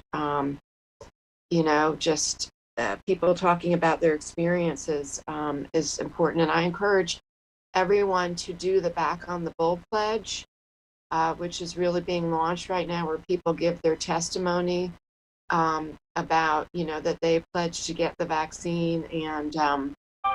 And so I hope that all of us will do that. Rod, about the schools, this is really, really important. And it's so great to hear that between, tomorrow, Wednesday and Saturday, basically, that we're going to be able to get at least 1,000 school employees vaccinated. This is huge, and if we can keep that up for 2 weeks, it means that we could virtually could possibly get all of the Durham Public Schools employees even vaccinated within the next 2 weeks, which I think would really go a long way towards helping alleviate a lot of the anxiety and fear that a lot of people have right now with there are a number of people that are going to be going back into the classroom on March 1st. So this will really make a big difference for our community. I really appreciate you and Katie Galbraith from Duke for working together to make this a priority for our community. And again, please let us know any way that we can help. Thank you. Absolutely. We thank you for that, Madam Vice Chair. And Commissioner Carter. Thank you, Madam Chair. I won't be long. Rod, I honestly don't know how you're doing this. I was not expecting you to say we had 1,000 vaccines, ready and waiting to go into teachers' arms, DPS staff arms. So whatever it is that you did to get us that supply, thank you. And I agree with Commissioner Jacobs that that's going to go a long way in alleviating concerns, I hope, about returning to school. I guess the only other areas related to school concerns might be other mitigation factors that need to be happening within the schools. And I'm sure the school district is working on that. And my guess is they're probably partnering with you and in the health department and getting the input of the local health department experts, the public health experts, to make sure they're able to do everything possible with screening, universal screening, and the PPEs and the ventilation and enough nurses, whatever else the standards are. Is that happening? Do you feel good about that as well? I do. And thank you so much, Commissioner Carter, for raising the science. And that's exactly what you're doing. You're raising the science. And through, the ABC Collaborative, I have a great colleague, Dr. Ibukina Kambulyo, who's a part of that. And, again, the science is there, and they have laid it out to the point where it's nationally recognized that we can do this without truly vaccinating everyone. So now we have this confluence of vaccine and science. And if they follow the right mitigation methods, we should see outstanding results. But it is my understanding that the ABC Collaborative is continuing to advise the district. Of course, public health is always here. Our nurses are definitely ready in terms of going back. They've all been vaccinated, so they're going with a certain degree of confidence. So I think Durham is going to be positioned for success, and that's all we want. Success for our kids. Thank you again, Rod. Commissioner Howard, I just want to Thank point you, out your team. he doesn't do it alone. I want to also throw that out Well, there because I was going there with the staff. Okay, go ahead. Well, not the staff. Right. Because I highlight the staff. I'm talking about the announcement about those 1,000 vaccines was on February 17th. He worked closely with the General Assembly delegation. He worked closely with some of us because we knew how important it was. So it was, when I tell people, it is a collective of people in Durham, from DAE to DPS to the General Assembly. So when the governor made that announcement on the 17th about those 1,000 vaccines, it was a collective effort. And I think the community needs to know that there are people who are consistently working together to make sure that this problem is mended. But that was what I wanted. Thank you, Commissioner Burns. And thank you, Rod, and all of your staff, the nurses and all that are working so hard to get shots in folks' arms. It's an awful, awful important task that you have over there. So we thank you tremendously. Thank you, Madam Chair. Okay, if there are no more comments, we're going to move on to our next item. The next item is 21-0142, and this is a proposal request to support the redevelopment of Durham's historic Haytod district. The board is requested to receive a proposal seeking $50,000 to support efforts toward the redevelopment of the Durham historic Haytod district. And we have Henry McCoy on the line to share his request with the board. And the city has signed on board to for this project as well. And we are really excited about the work that Henry is doing at Haytod. Commissioner Lom mentioned that area earlier, and we are excited that, Henry, that you're taking this on, and we want to hear more about it. Well, thank you so much, and thank you, Madam Chair and Madam Vice Chair and Commissioner Burns and Alum and Carter and County Manager Davis and all the great staff of the county. Appreciate this opportunity to come and talk to you today. And as you, funny when Commissioner Alum was mentioning, I was thinking that, like when Kevin Dick said that Commissioner Burns should be on his panel, I'm thinking that maybe she should make the pitch. I mean, it was kind of so smooth in terms of, what the Hayti community has meant for Durham and what it still needs to mean for Durham. And it's really certainly something that's important for the entire United States and beyond. It was a model for equity and inclusion. And so, right now it's really about thinking about, what do we do for the community? So on one level, we do think back to, all the promises that were made and that were not kept in terms of the Hayti community, but we also think about going forward and what does that mean? Hayti is quickly experiencing some level of gentrification right now. We see the pressures that are going on over there. And I want to start and move quickly to your questions, but a couple of years ago, the Keenan Charitable Trust invited a group of us to go to Louisville to witness some of the investments they were making in Louisville and the community. And a group of us went to Louisville and saw the kind of investment that Keenan was making. And Keenan came back and said that they were very interested in figuring out how they can make similar investments here in the Durham community, but there needed to be a vision around that. Around that same time, I had spent a whole lot of time with the community members of Hayti talking about, everything from the Fayetteville Street corridor, the Fayette Place, and the overall community. And what came out of that really was this idea that, that the community really wanted something that helped to really catalyze the community to become something, beyond, obviously housing is important, but beyond that, right? Something that catalyzes the community from an economic development standpoint, and that the children in the community could see opportunity, that it could lift the families up, that it could kind of all these kind of things that are important. And so over the last year or so, a group of us, including, really it's been centered around the community, have come together and talked about, well, what does that look like? And Keenan's been a part of that. The Durham Housing Authority has been a part of that.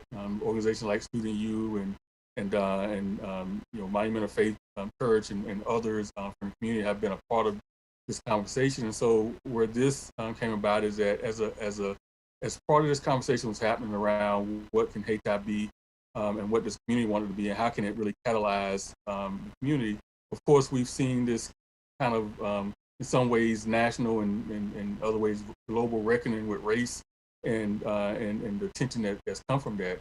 And so what has kind of taken place as a result of that is that we've certainly seen tremendous amount of resources that are saying that they really are about trying to address racial inequity. However, what we have seen, this is one of the documents that I shared with County Manager Davis and Chairwoman Howerton, was that in places like, for example, Tulsa, Oklahoma, which was probably the place that was most closely aligned with Durham's Hayti, is that we've seen this kind of rediscovery of what happened there, and we see this drive for example, to build tourism around this idea of what was historic Black Wall Street. And so there's all these resources that are going to that community, along with the Greenwood section of Tulsa, which is a Black community, the Black Wall Street, building up. But as you can kind of guess, the sad punchline of that is that, of course, none of that is being owned by the community. All of the development, the retail space, the developers, all that investment is really driven by the white community. And my fear and our fear as a community is that same thing can happen in the Hayti community if we're not careful. If we're not very intentional about this idea of putting the power in the hands of the people in the community, we're not very intentional about this idea of how do you do redevelopment without gentrification, without forced displacement, which is really what Keenan is very interested in from a standpoint of saying, how do you create economic opportunity? How do you create economic mobility without actually displacing people from the community? And even more than that, we know that if you ride up the Fayetteville Street corridor, you know that development is happening. It's coming from kind of both sides. up Fayetteville Road and from downtown. And if we're not careful, then it's going to engulf what we know to be the historic Hayti, and people in the community are going to be spectators until they're pushed out. And so this effort really is a way to look at, how can we really get the community ready for investment that allows the community to be a part of the planning, to be a part of the construction, be a part of the owning and operating of this community, as a economic catalyst. And so this particular request ties into a partnership. And I want to be clear that this is, even though I'm here and everybody knows, I'm at NCCU and I lead the entrepreneurship program, this really is a community project. And it's really about the community. And I've partnered with United Way and others around this idea of looking at how do we get the community ready for investment, and how do we avoid these things like we're seeing in Tulsa. But at the same time, we really have to move quickly because that kind of gentrification power is really pushing forward. And so this project looks at bringing the community together in a way that really looks at that catalytic vision that they want to put forth. How do you actually also making sure that you're compensating the community for their time around here? How do you tie into the assets that are the community? And one of the things that I mentioned in the letter, we're also looking at how do we bring additional resources to bear from outside. Folks like Kenan Charitable Trust, which is already put resources in here and very interested to see what the community comes up with, what they like. There's also a pretty large grant, around $20 million that the community is going after, called a Racial Equity Challenge, which is tied to the Kellogg Foundation. And so it's really about that creation of that autonomous power that the community really needs in order to build the confidence to, as the investments come in, that they're able to take part in the investments, able to create businesses and really create that foundation of wealth that was stripped away when the highway went through. And my bigger vision or hope is that as a part of this Hayti redevelopment and inclusion and making sure folks have that ownership and that young people are taught not only to, when they look around their neighborhood, they don't see just poverty and despair, but they see opportunity of how they can lift the community up. But I would really love to see Durham held up as a model for this, right? I get a chance to work in a lot of places around the country and some around the world, and I always come back and say this to anybody that asks, of all the places I go and all the places that talk about wanting to be equitable and inclusive and all these things, the one place that I believe that really can lead that and be that is Durham. And so I'm hoping that the county can come on board along with Kenan and the city and support this effort as we try to revitalize and what we kind of call Hayti Reborn. For any questions you have related to this request, thank you. Well, Ms. McCoy, we are so pleased to have you tonight and to talk about Hayti and this project that you're taking on. And we know, the city and the county both know that $50,000 is not a whole lot of money to get the project going. We know that this is just to show that we are in support of to the other institutions that are supporting you. So I'm really excited about this project, and I want to give the other commissioners an opportunity to, if they have questions or concerns. And we moved pretty quickly with this, commissioners, because even the city moved fast with theirs. They haven't even had their work session yet. But this is one of those things that we needed to have back to be approved if we are going to support it by the 25th. Is that correct, Henry? Yeah, and let me say, just I really appreciate the speed by which, and I know having been in government myself, things don't really work this fast. So I appreciate the woman and the county manager. Part of this came about, as we were working as a team, as I mentioned, United Way and DHA and some others, and Kenan. I actually received a phone call saying that this effort was going on with where Kellogg was having this kind of global challenge, looking for ideas that could help to address systematic racism and be used as models. And I thought, and the call really said, well, we think what you're looking at doing in Durham could be something that really fits well with this. Of course, again, it's a challenge, it's a competition, and it certainly helps to have the community leaders behind you. And so as as we kind of work through this, and it happened very quickly going into January, certainly, again, under normal circumstances, we have a bit more time, but wanted to be able to show. And so anyway, the Kellogg Foundation put out a due date of February 25th. And so that became kind of part of the idea of how do we get that kind of commitment to submit along with the Kellogg application, to say that not only do we have the community partners at the table, we have a vision for how this can work. We have some philanthropic partners, but we also have the the city and county at the table as well. And so again, I appreciate that the quickness by which you all moved on this. I think it may be unprecedented. We won't admit it. Okay. Commissioners, are there questions or concerns? Mine is very quick. All right. Go ahead, Commissioner Burns, and then I just want to. It was Netta that gave all those wonderful comments about Hayti in the beginning. So I don't want to take the fame away from my sister and do that. But what I will say, it did come up quickly, and you all, I mean, you in past meetings, I'm always like, wait a minute, what is this request? Where is it coming from? I've been known as the penny pincher, but I did get this opportunity to talk to Mr. McCoy, and a lot of times when you are seeking funding, what they really want to know is how much does your community support the work that you're doing. And for me, I'm just happy that we have these opportunities to build up the community that the city and the county both feel very passionate about. That's what our community needs to see. That is what the world needs to see.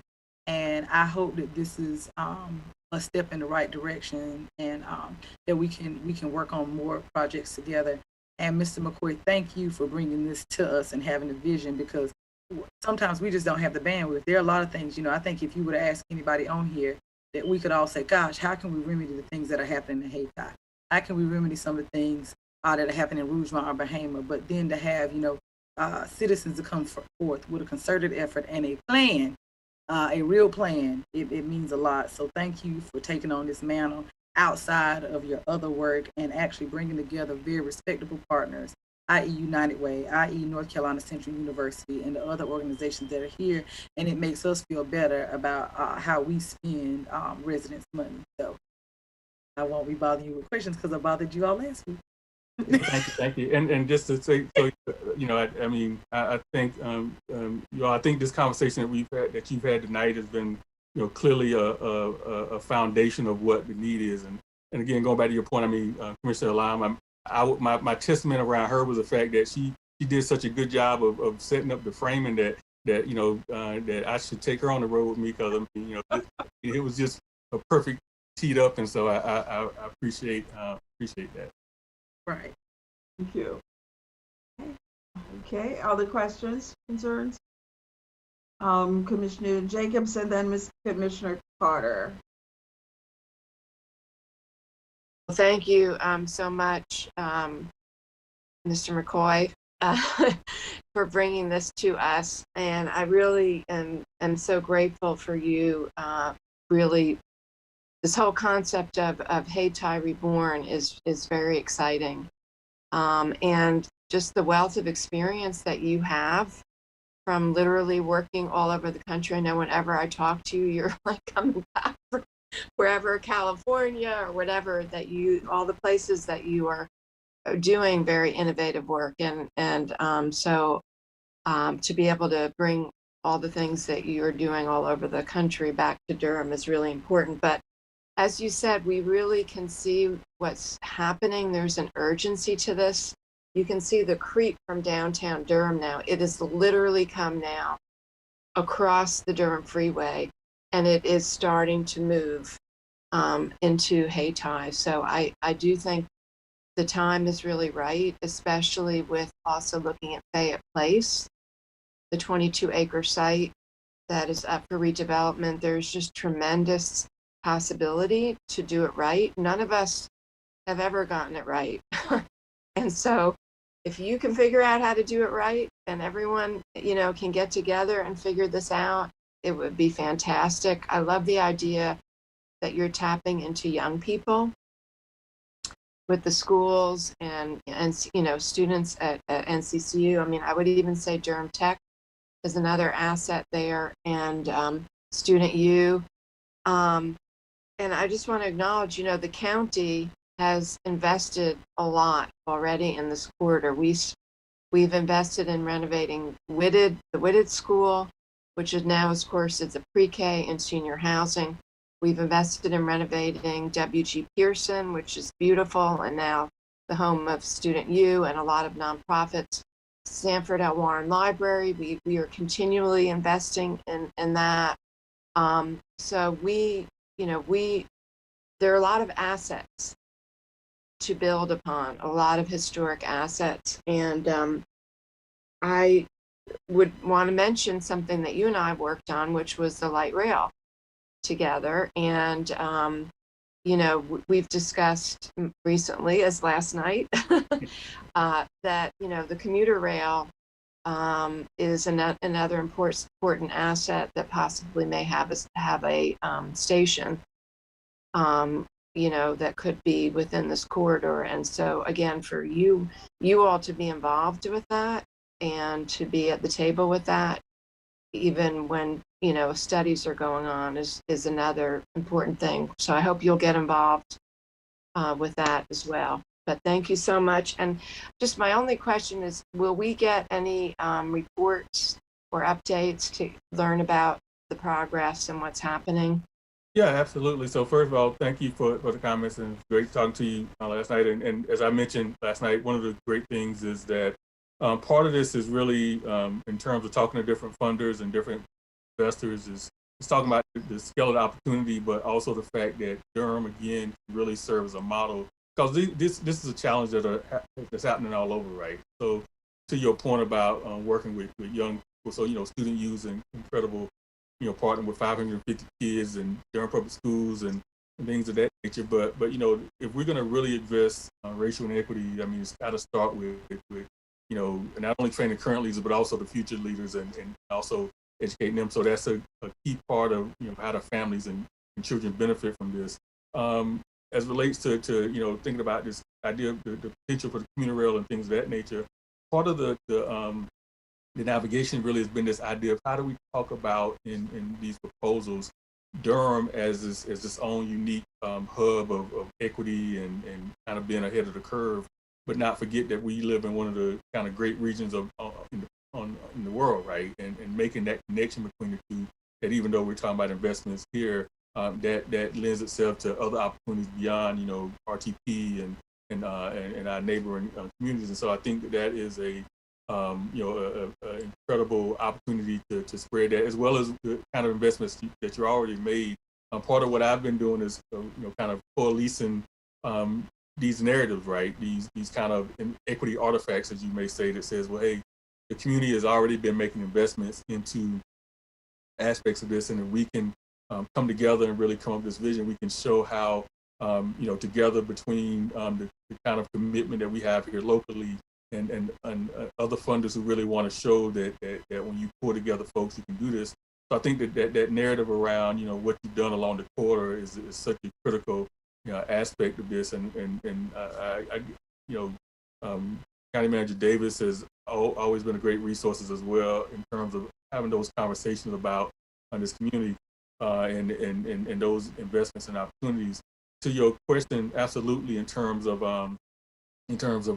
And so what we would love to do is have kind of a regular kind of opportunity to come together and come before the community and the board and talk about these kind of what's going on and how it's happening and bring you up to date on progress. I mean, we're really trying to move, as you say, as John Wooden would say, quick but not hurry, to try to get things together. And to the kind of Hayti Reborn, for those who remember my speech to Death of Durham, it kind of speaks to this idea that we can have a rebirth. And I fully believe that we have the leadership, we have the commitment, we have the hopefully the imagination. Because one of the important things in my mind is that we have the imagination to think big about our, all communities, right? We should not put, limited expectations on certain parts of the community and feel like other parts can, sky's the limit. And so this is part of that, building that confidence from both the community itself and folks looking into it that you can dream big things for community. So thanks a lot for that. Thank Mr. you. McCoy, we got two more commissioners, I think, want to say something quickly. I don't think this is a hard sale tonight. I think we are going to move quickly, commissioners, because you've got another item that's going to take another 30 minutes. So let's get to where we need to get to with this one.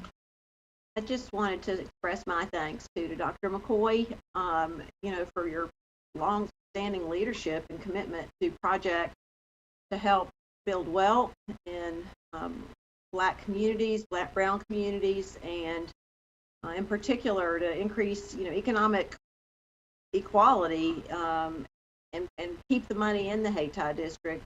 How to invest without leading to gentrification. Sometimes it feels like the opposite of gentrification can be disinvestment, but how do we invest and make sure the money stays there and continues to empower the people there? And hopefully we'll begin to repair some of the damage from the past. So you seem to have a knack for attracting money. Good luck with the is it the Kellogg Foundation? Good luck with that.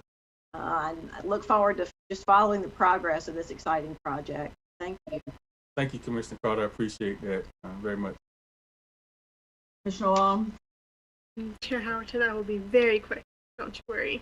I just wanted to also thank Mr. McCoy so much for coming and bringing this to us and allowing the county to be a part of this. It's definitely something that's long overdue, but as you mentioned, it has moved quickly through the process now, and I do think it's worthy to know, just to toot our board's horn, that it took a board of all 5 women to get it done, and we got it done quickly. So I'm really glad to be a small part of something as amazing like this. Thank you so much for giving me. Thank you, Commissioner Lyle. Look, I have 4 sisters, and I was the power of women. You don't have to sell me on that. I totally get that. So I'm very thankful to this board for your investment and belief, and I think we can do great things here, as our motto Durham says. So commissioners, we have a request to receive this proposal and take action tonight. If there are no more questions, we'll ask for a motion. Make a motion that the board move forward with the request seeking a $50,000 investment from the Durham County to support our efforts toward the redevelopment of Durham's historic Hayti district. Thank you, and we have a second. I second. Mr. Alam is a second. And clerk, will take a verbal vote, please. Commissioner Alam? Aye. Commissioner Burns? Aye. Commissioner Carter? Aye. Vice Chair Jacobs? Aye.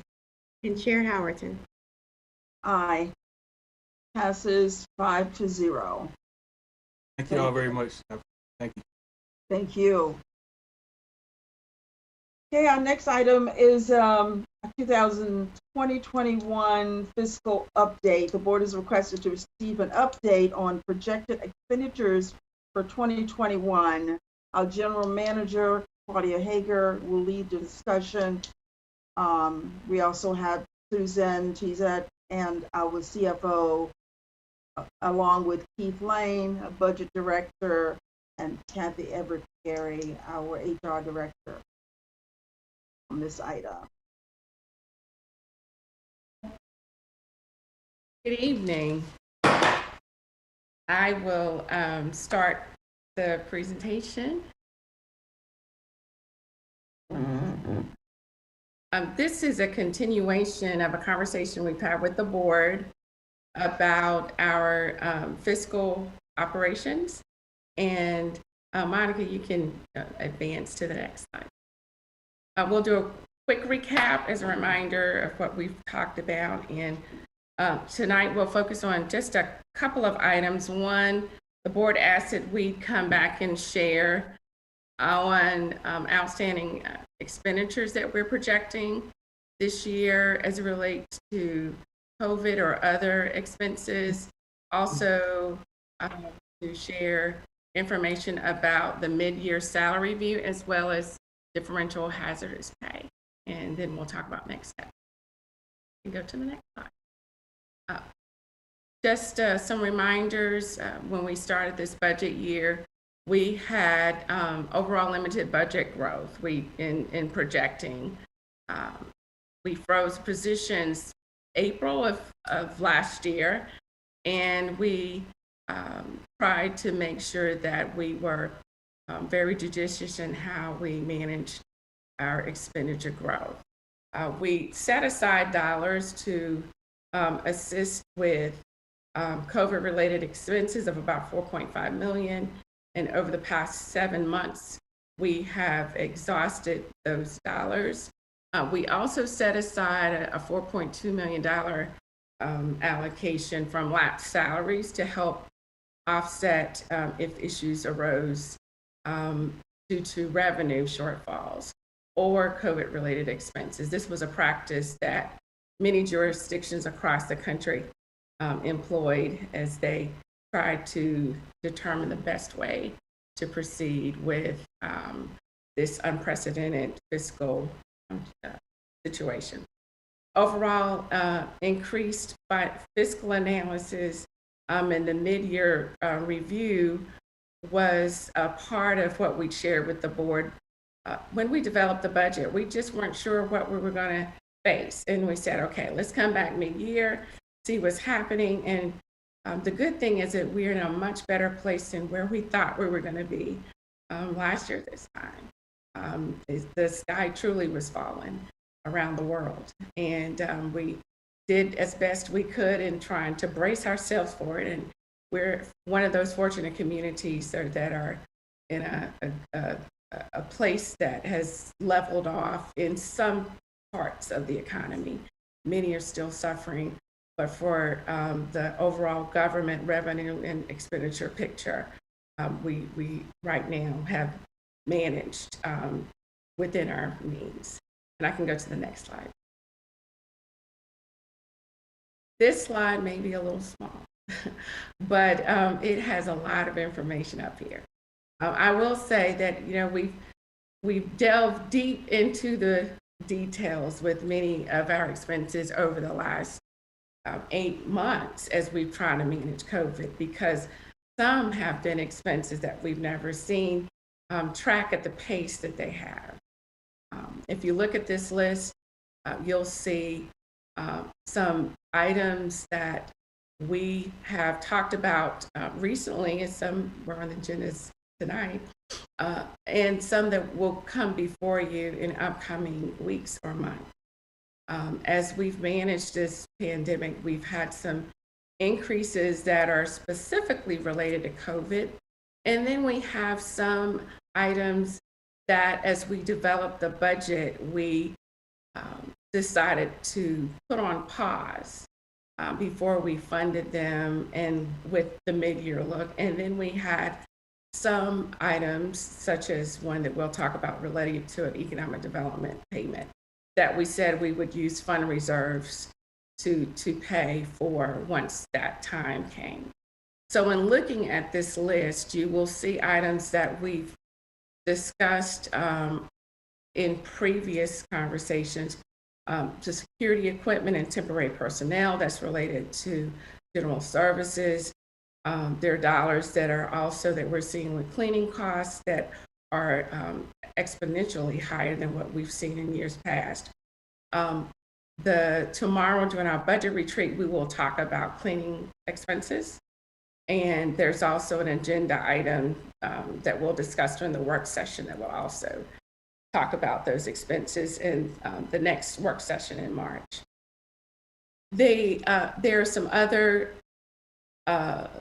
placeholders that we've identified for potential allocations for learning centers for the fourth quarter.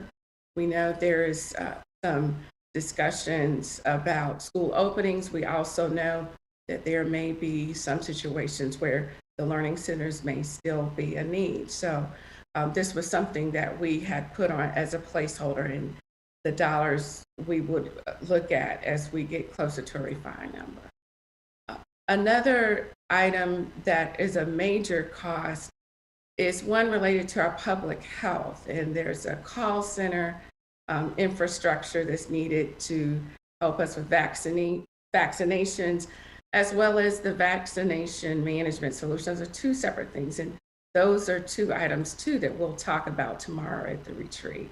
But as you can imagine, the infrastructure needs that communities across the country are navigating with trying to vaccinate its residents. And while we're focused right now on the phase 1 and phase 2, as that list gets longer, there has to be that infrastructure in place for seamless management. There's some smaller items also on the list. There's an allocation for cooperative extension to assist with the food security. We added a position at the beginning of the year, and we needed to also give additional dollars for operating expenses. Two additional items are related to our youth home and costs for funding out-of-county beds, as well as dollars for mental health counseling. You'll see a larger dollar item that's related to the economic development extension payment. This is a planned expense, excuse me. When we have economic development incentives, we manage these incentives with a timeline, and once an entity meets that date, we have to do the payment for that incentive. And so for this year in the budget development process, timing wise, we had some that were going to meet the deadline, but in fact have. And so those are dollars that we had planned for as far as an expense. And then this last one, the Rescue and Recovery Task Force allocation. This is a shared cost between the city and the county. And this will also be discussed at the next work session in March. And then there are some additional items that are to be determined, and those are areas that we have talked about. Food security is one that is of large concern, as well as housing security.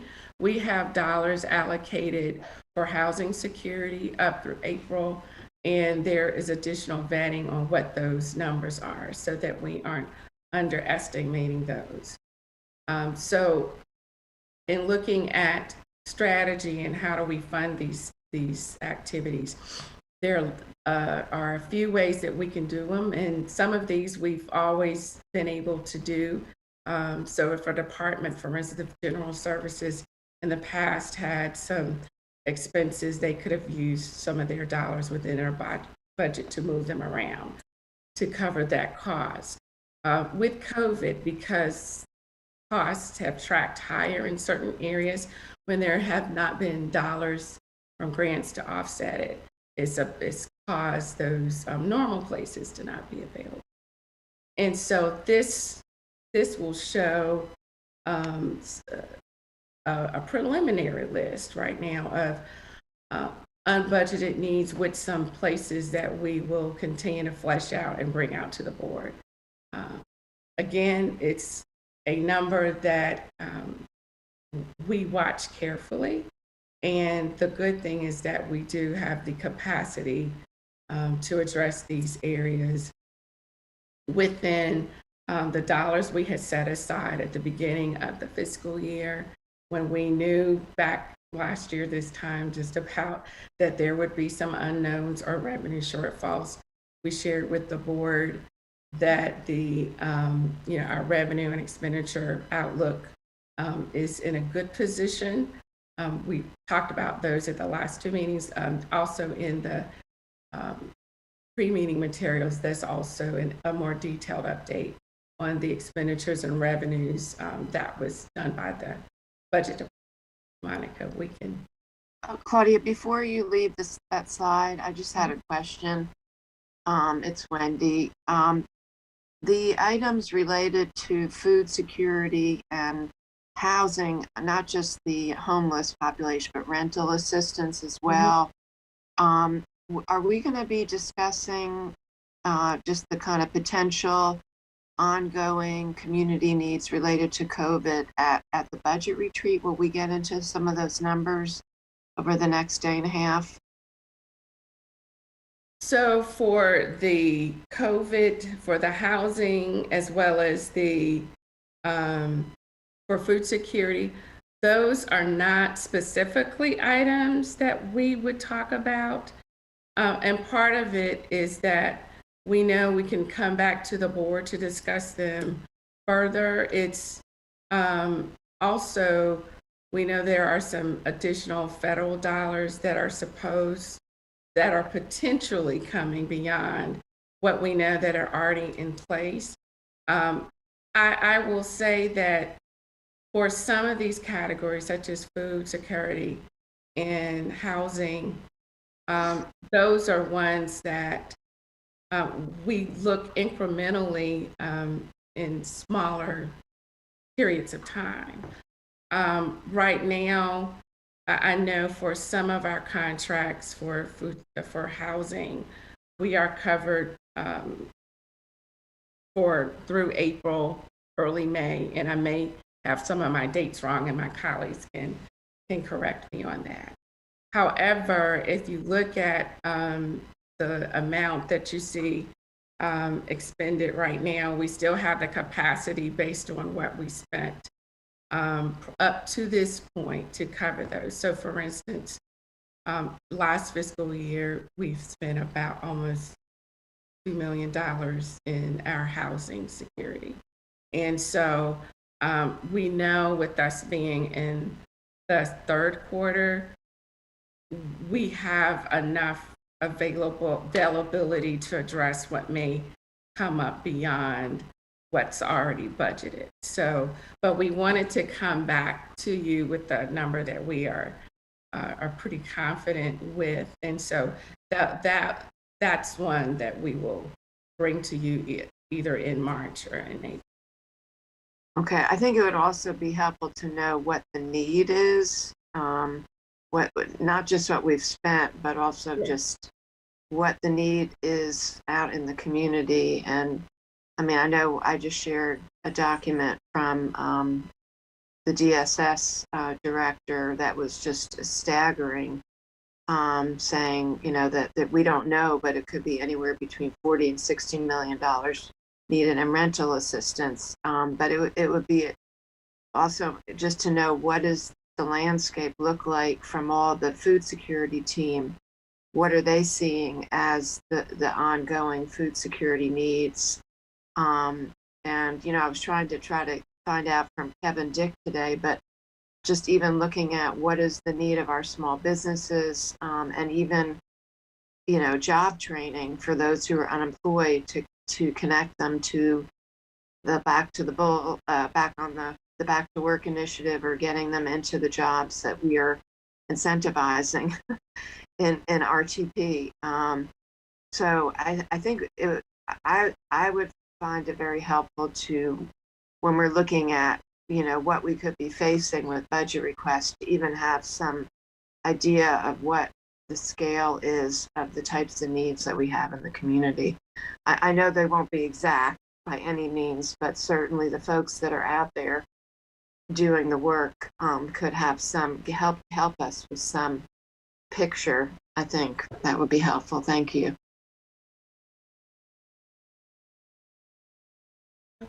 Monica, we can go to the next. And the good thing is that this is a continuing conversation. And during the retreat tomorrow, we will also be able to have a list that we can work on and bring back to the board. So that's also important. When we established the budget in July, there were some areas related to salaries that were basically put on hold. The manager recommended that we would look at salaries at the middle of the year after we see what the fiscal outlook looked like. We brought forth the recommendation on the last conversation of potentially allowing a benefit that would allow for 3 weeks of leave that did not expire. And this is a practice that has been done by several jurisdictions as a way to help compensate for employees' time. It does not accrue to sick time, nor does it expire. And it doesn't, it's not a liability on the general ledger. So it's not like vacation time. And so I know that there were some questions about that. The board also asked us during the last conversation to clarify what would be the cost if a 1% or, well, they asked if a cost of living adjustment occurred. So we're presenting that information for whether it's an annual expense of 1% or at 2% cost of living adjustment. And those numbers are there with the reoccurring expense at 1% at $1.45 million.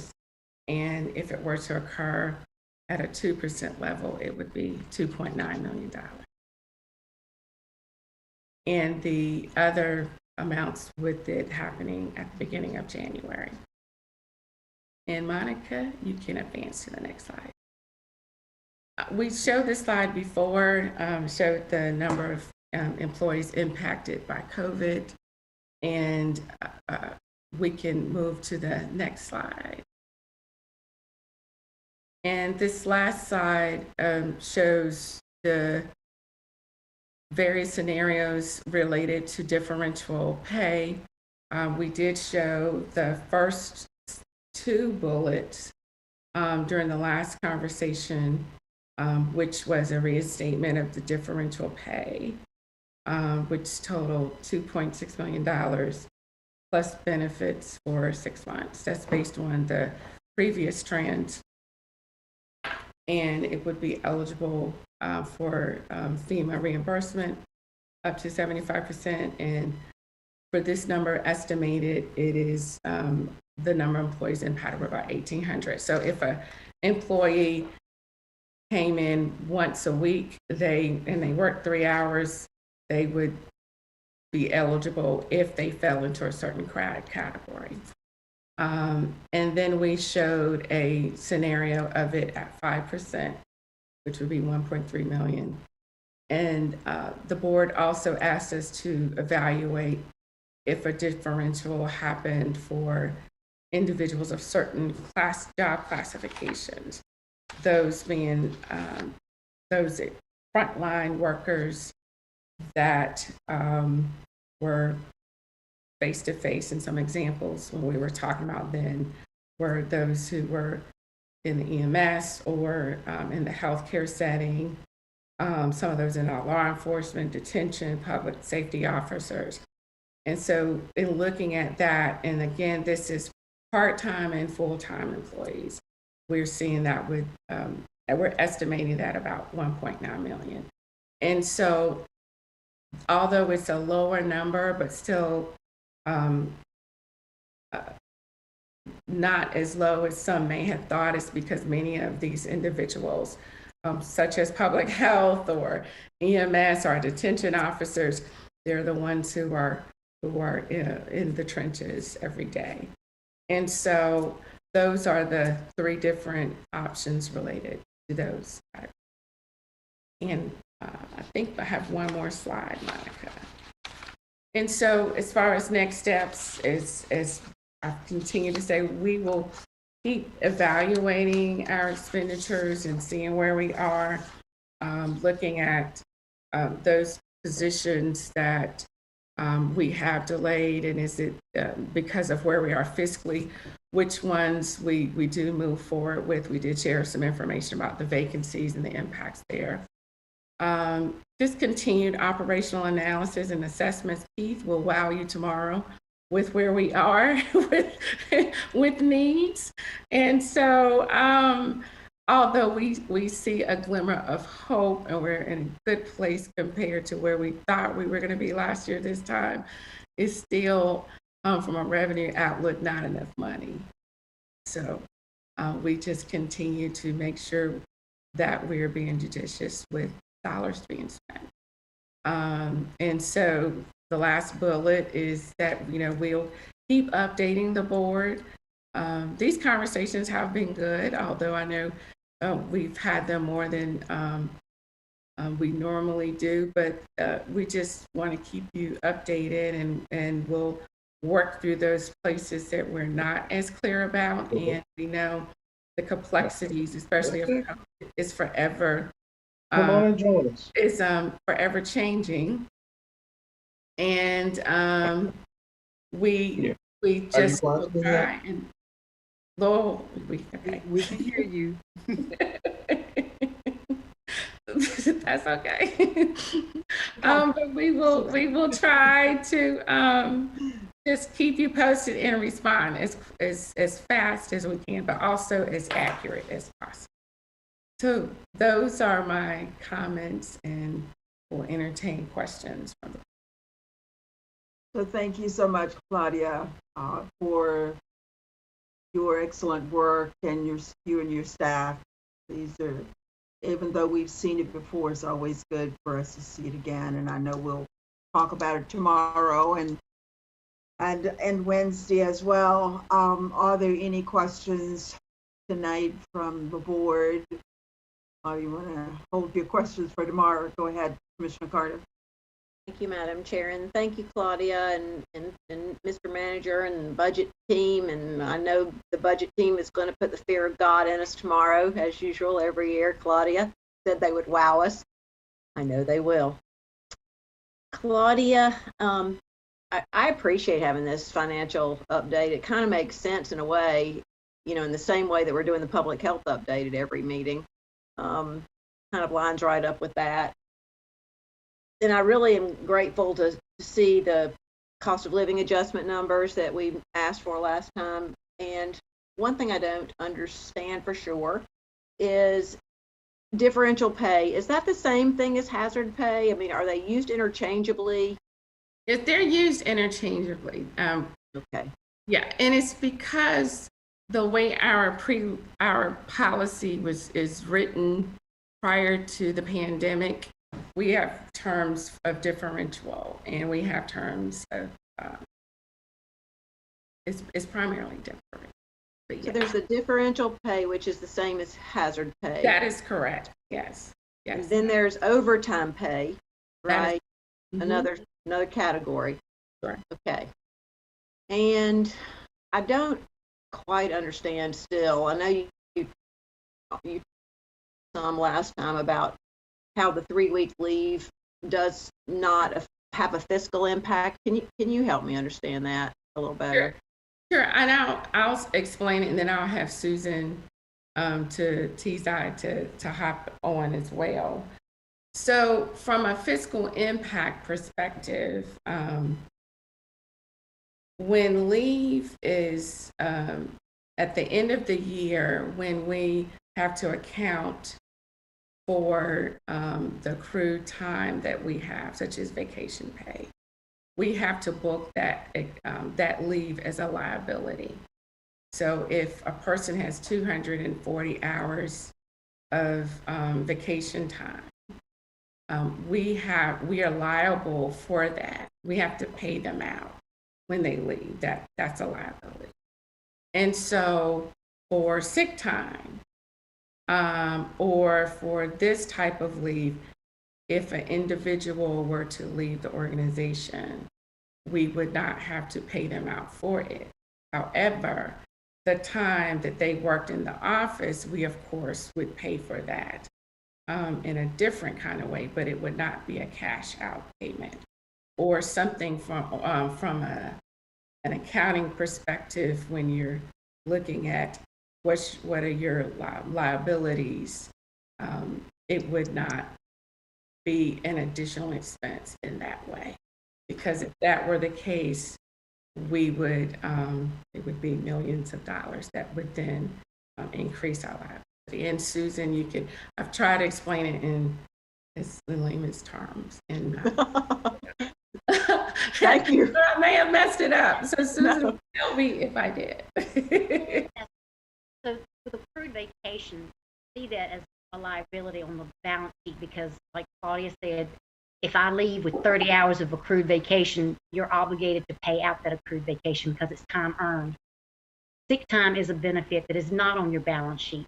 And that's because we're under no obligation to pay it out. If I left the county with 2,000 hours of sick leave, you will not pay me out. Anything for vacation that's on the accrued payroll in the bucket, that's saying, so if I go past the amount that I can earn in the year, then what's over that top amount converts to sick leave. So when the bullet says this different bucket will not convert to sick leave, that means it is not going to increase their retirement, which will be an additional cost to the county. So by putting a separate bucket of 3 weeks and it doesn't expire, you're giving them a benefit that doesn't have a monetary liability on the county. So just like if I'm sick today, that sick leave is not on my books. It's in the bucket in the HR master data, but it's not on the book because there's no liability. So if I'm out sick today, I record 8 hours or 7.5 hours of sick, and you pay me just like you would if I was there working, because the sick leave is a benefit. Gotcha. So this vacation would work that same way. Okay. Well, listening to both of you, that is helpful. As far as officially, like operationally, could you imagine any sort of situation where you might have to hire a substitute, because someone's taking the extra leave, and then that would be an expense? I guess that's what I was thinking, that it could have that sort of impact. Mm-hmm. And what from that standpoint, if they need to be here because of the task that they need to do, then the vacation will not be approved by the supervisor. I feel sure that because the job has to get done. And I'm sure departments do cross training for backup and those types of things. Right. I could also imagine a lot of cases where people might have vacation, they just can't take it right now because of the dire straits that we are finding ourselves in. Thank you. That's helpful. Could I just throw also in there really quickly? The state and the federal government do this all the time.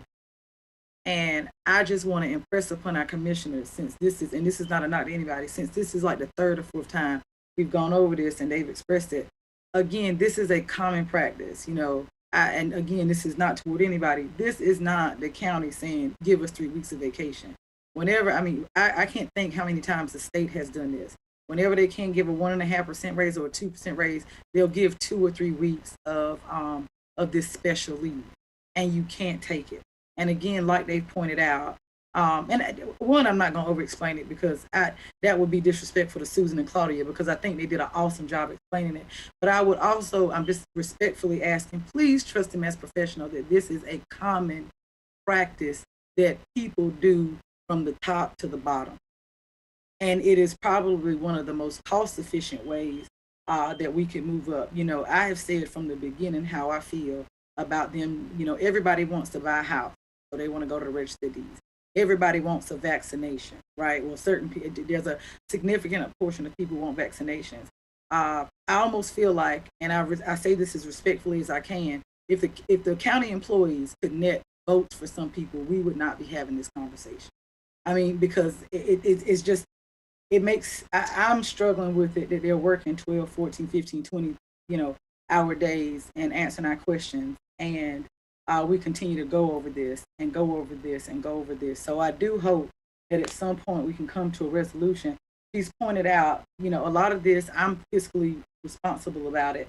And I want to make sure that whatever it is that we do it, and FEMA can at least reimburse us 75%. So we can tell just from this PowerPoint presentation that the 5% option is probably not an option for us because we won't be reimbursed for it. And they put all these steps in place. They didn't hire people that they needed. They did not take raises. They continued to do the work. They've been doing this for over a year with no help or no additional help. And they've been working with temps. And now we are about to open our schools earlier than what some of us thought would be possible because we want to do it in August. And we're entertaining ideas about how do we award a whole nother set of people. And we have not even talked about doing it here. And I'm not indifferent to that happening, but I also just want us to be very conscientious of the message that we are sending to the community about who we value and how we value them. And I'm not sitting here trying to be, I'm champion of all state employees. I am champion for labor because I am that labor. And I know that work.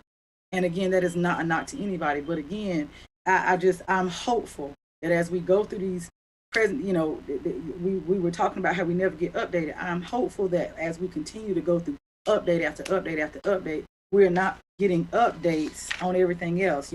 When I just had questions about possible payments for things, I was criticized. And so I'm not going to criticize anybody here for getting further clarification. But there are certain projects that this board gives money to without question. We cannot sit here every single solitary week and praise the staff because 99% of what we do, if we look at the videos, all five of us agree on 99% of the same stuff. We really seriously do. And 99% of the time, the only thing we are really saying at county commission meetings is something to, not even to admonish them, but to praise them. So how can we sit here and praise them week after week after week and not reward them? So that is essentially, my argument. I do have some questions about this presentation. There's some numbers on here I would love to pick apart. And just my quick yes or no, this Rescue and Recovery Task Force is rescue and recovery and not renewal, correct, Claudia? It's renewal recovery. That's what I thought. So let's fix that typo right, because nobody picked up on that. That was something that threw me off. It's the Renewal and Recovery Task Force. And while I'm not going to waste time doing this meeting, just know I will be calling you tomorrow because I want to know what we spent $75,325 on. But I'm not going to do that here.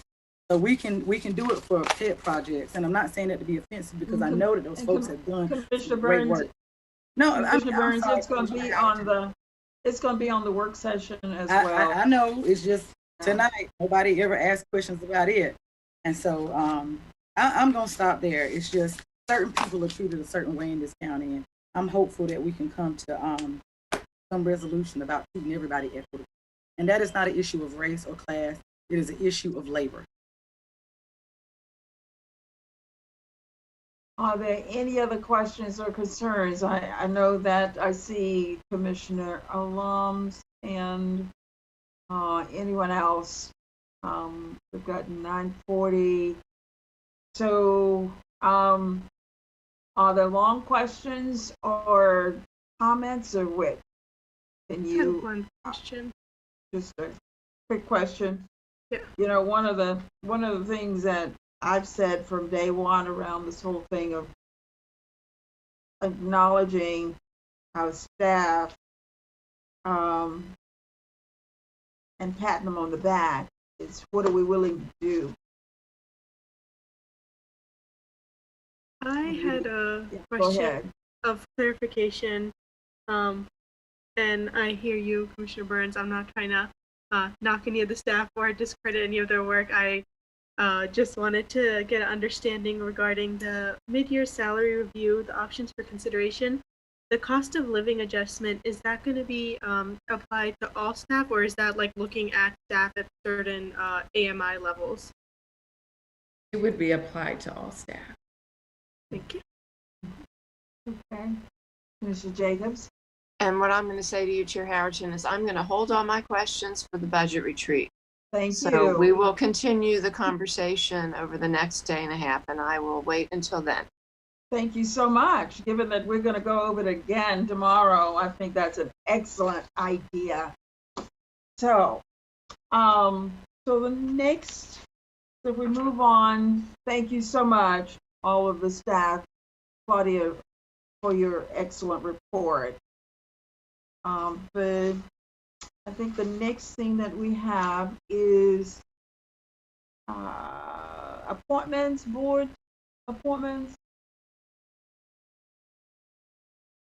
I'm trying to get back to my agenda here. Yeah, board and commissioner appointments are next. Give me just a minute, Chair. For the Board of Health, you could select 2 individuals, 1 physician and 1 pharmacist. You selected Mary Braithwaite as the physician and Jean Rhea as the pharmacist. For the Memorial Stadium Authority, you can select 1 person, and you've selected Yvonne Coleman. That concludes the results of your voting. Thank you so much.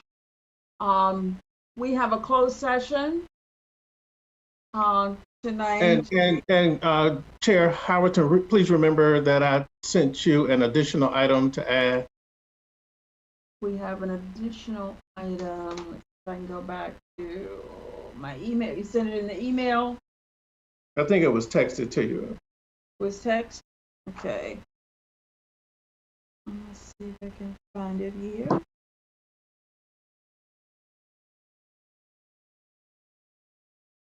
Okay, so there's no number here on this one. There's no number on this one, Lowell. Monica, can you help her out? What you text me, there's no number here. You mean of the statute? Yeah.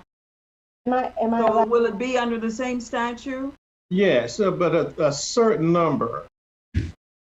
Am I allowed to read the statute for her, or does she have to read them? You can.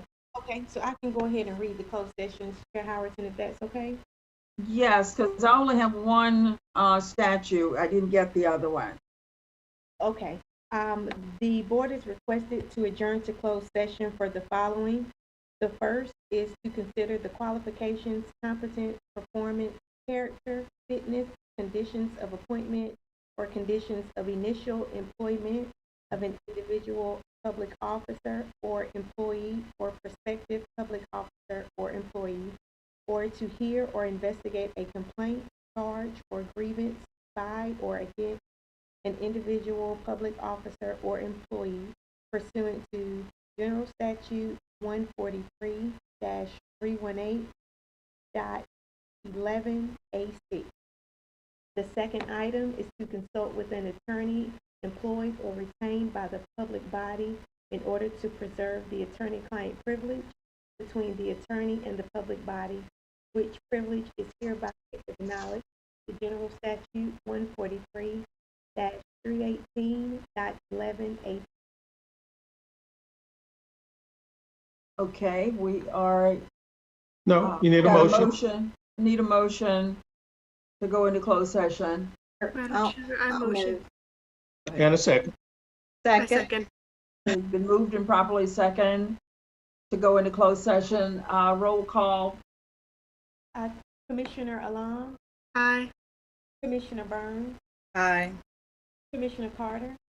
Aye. Vice Chair Jacobs? Aye. Chair Howard? Aye. It passes 5-0. We're into closed session.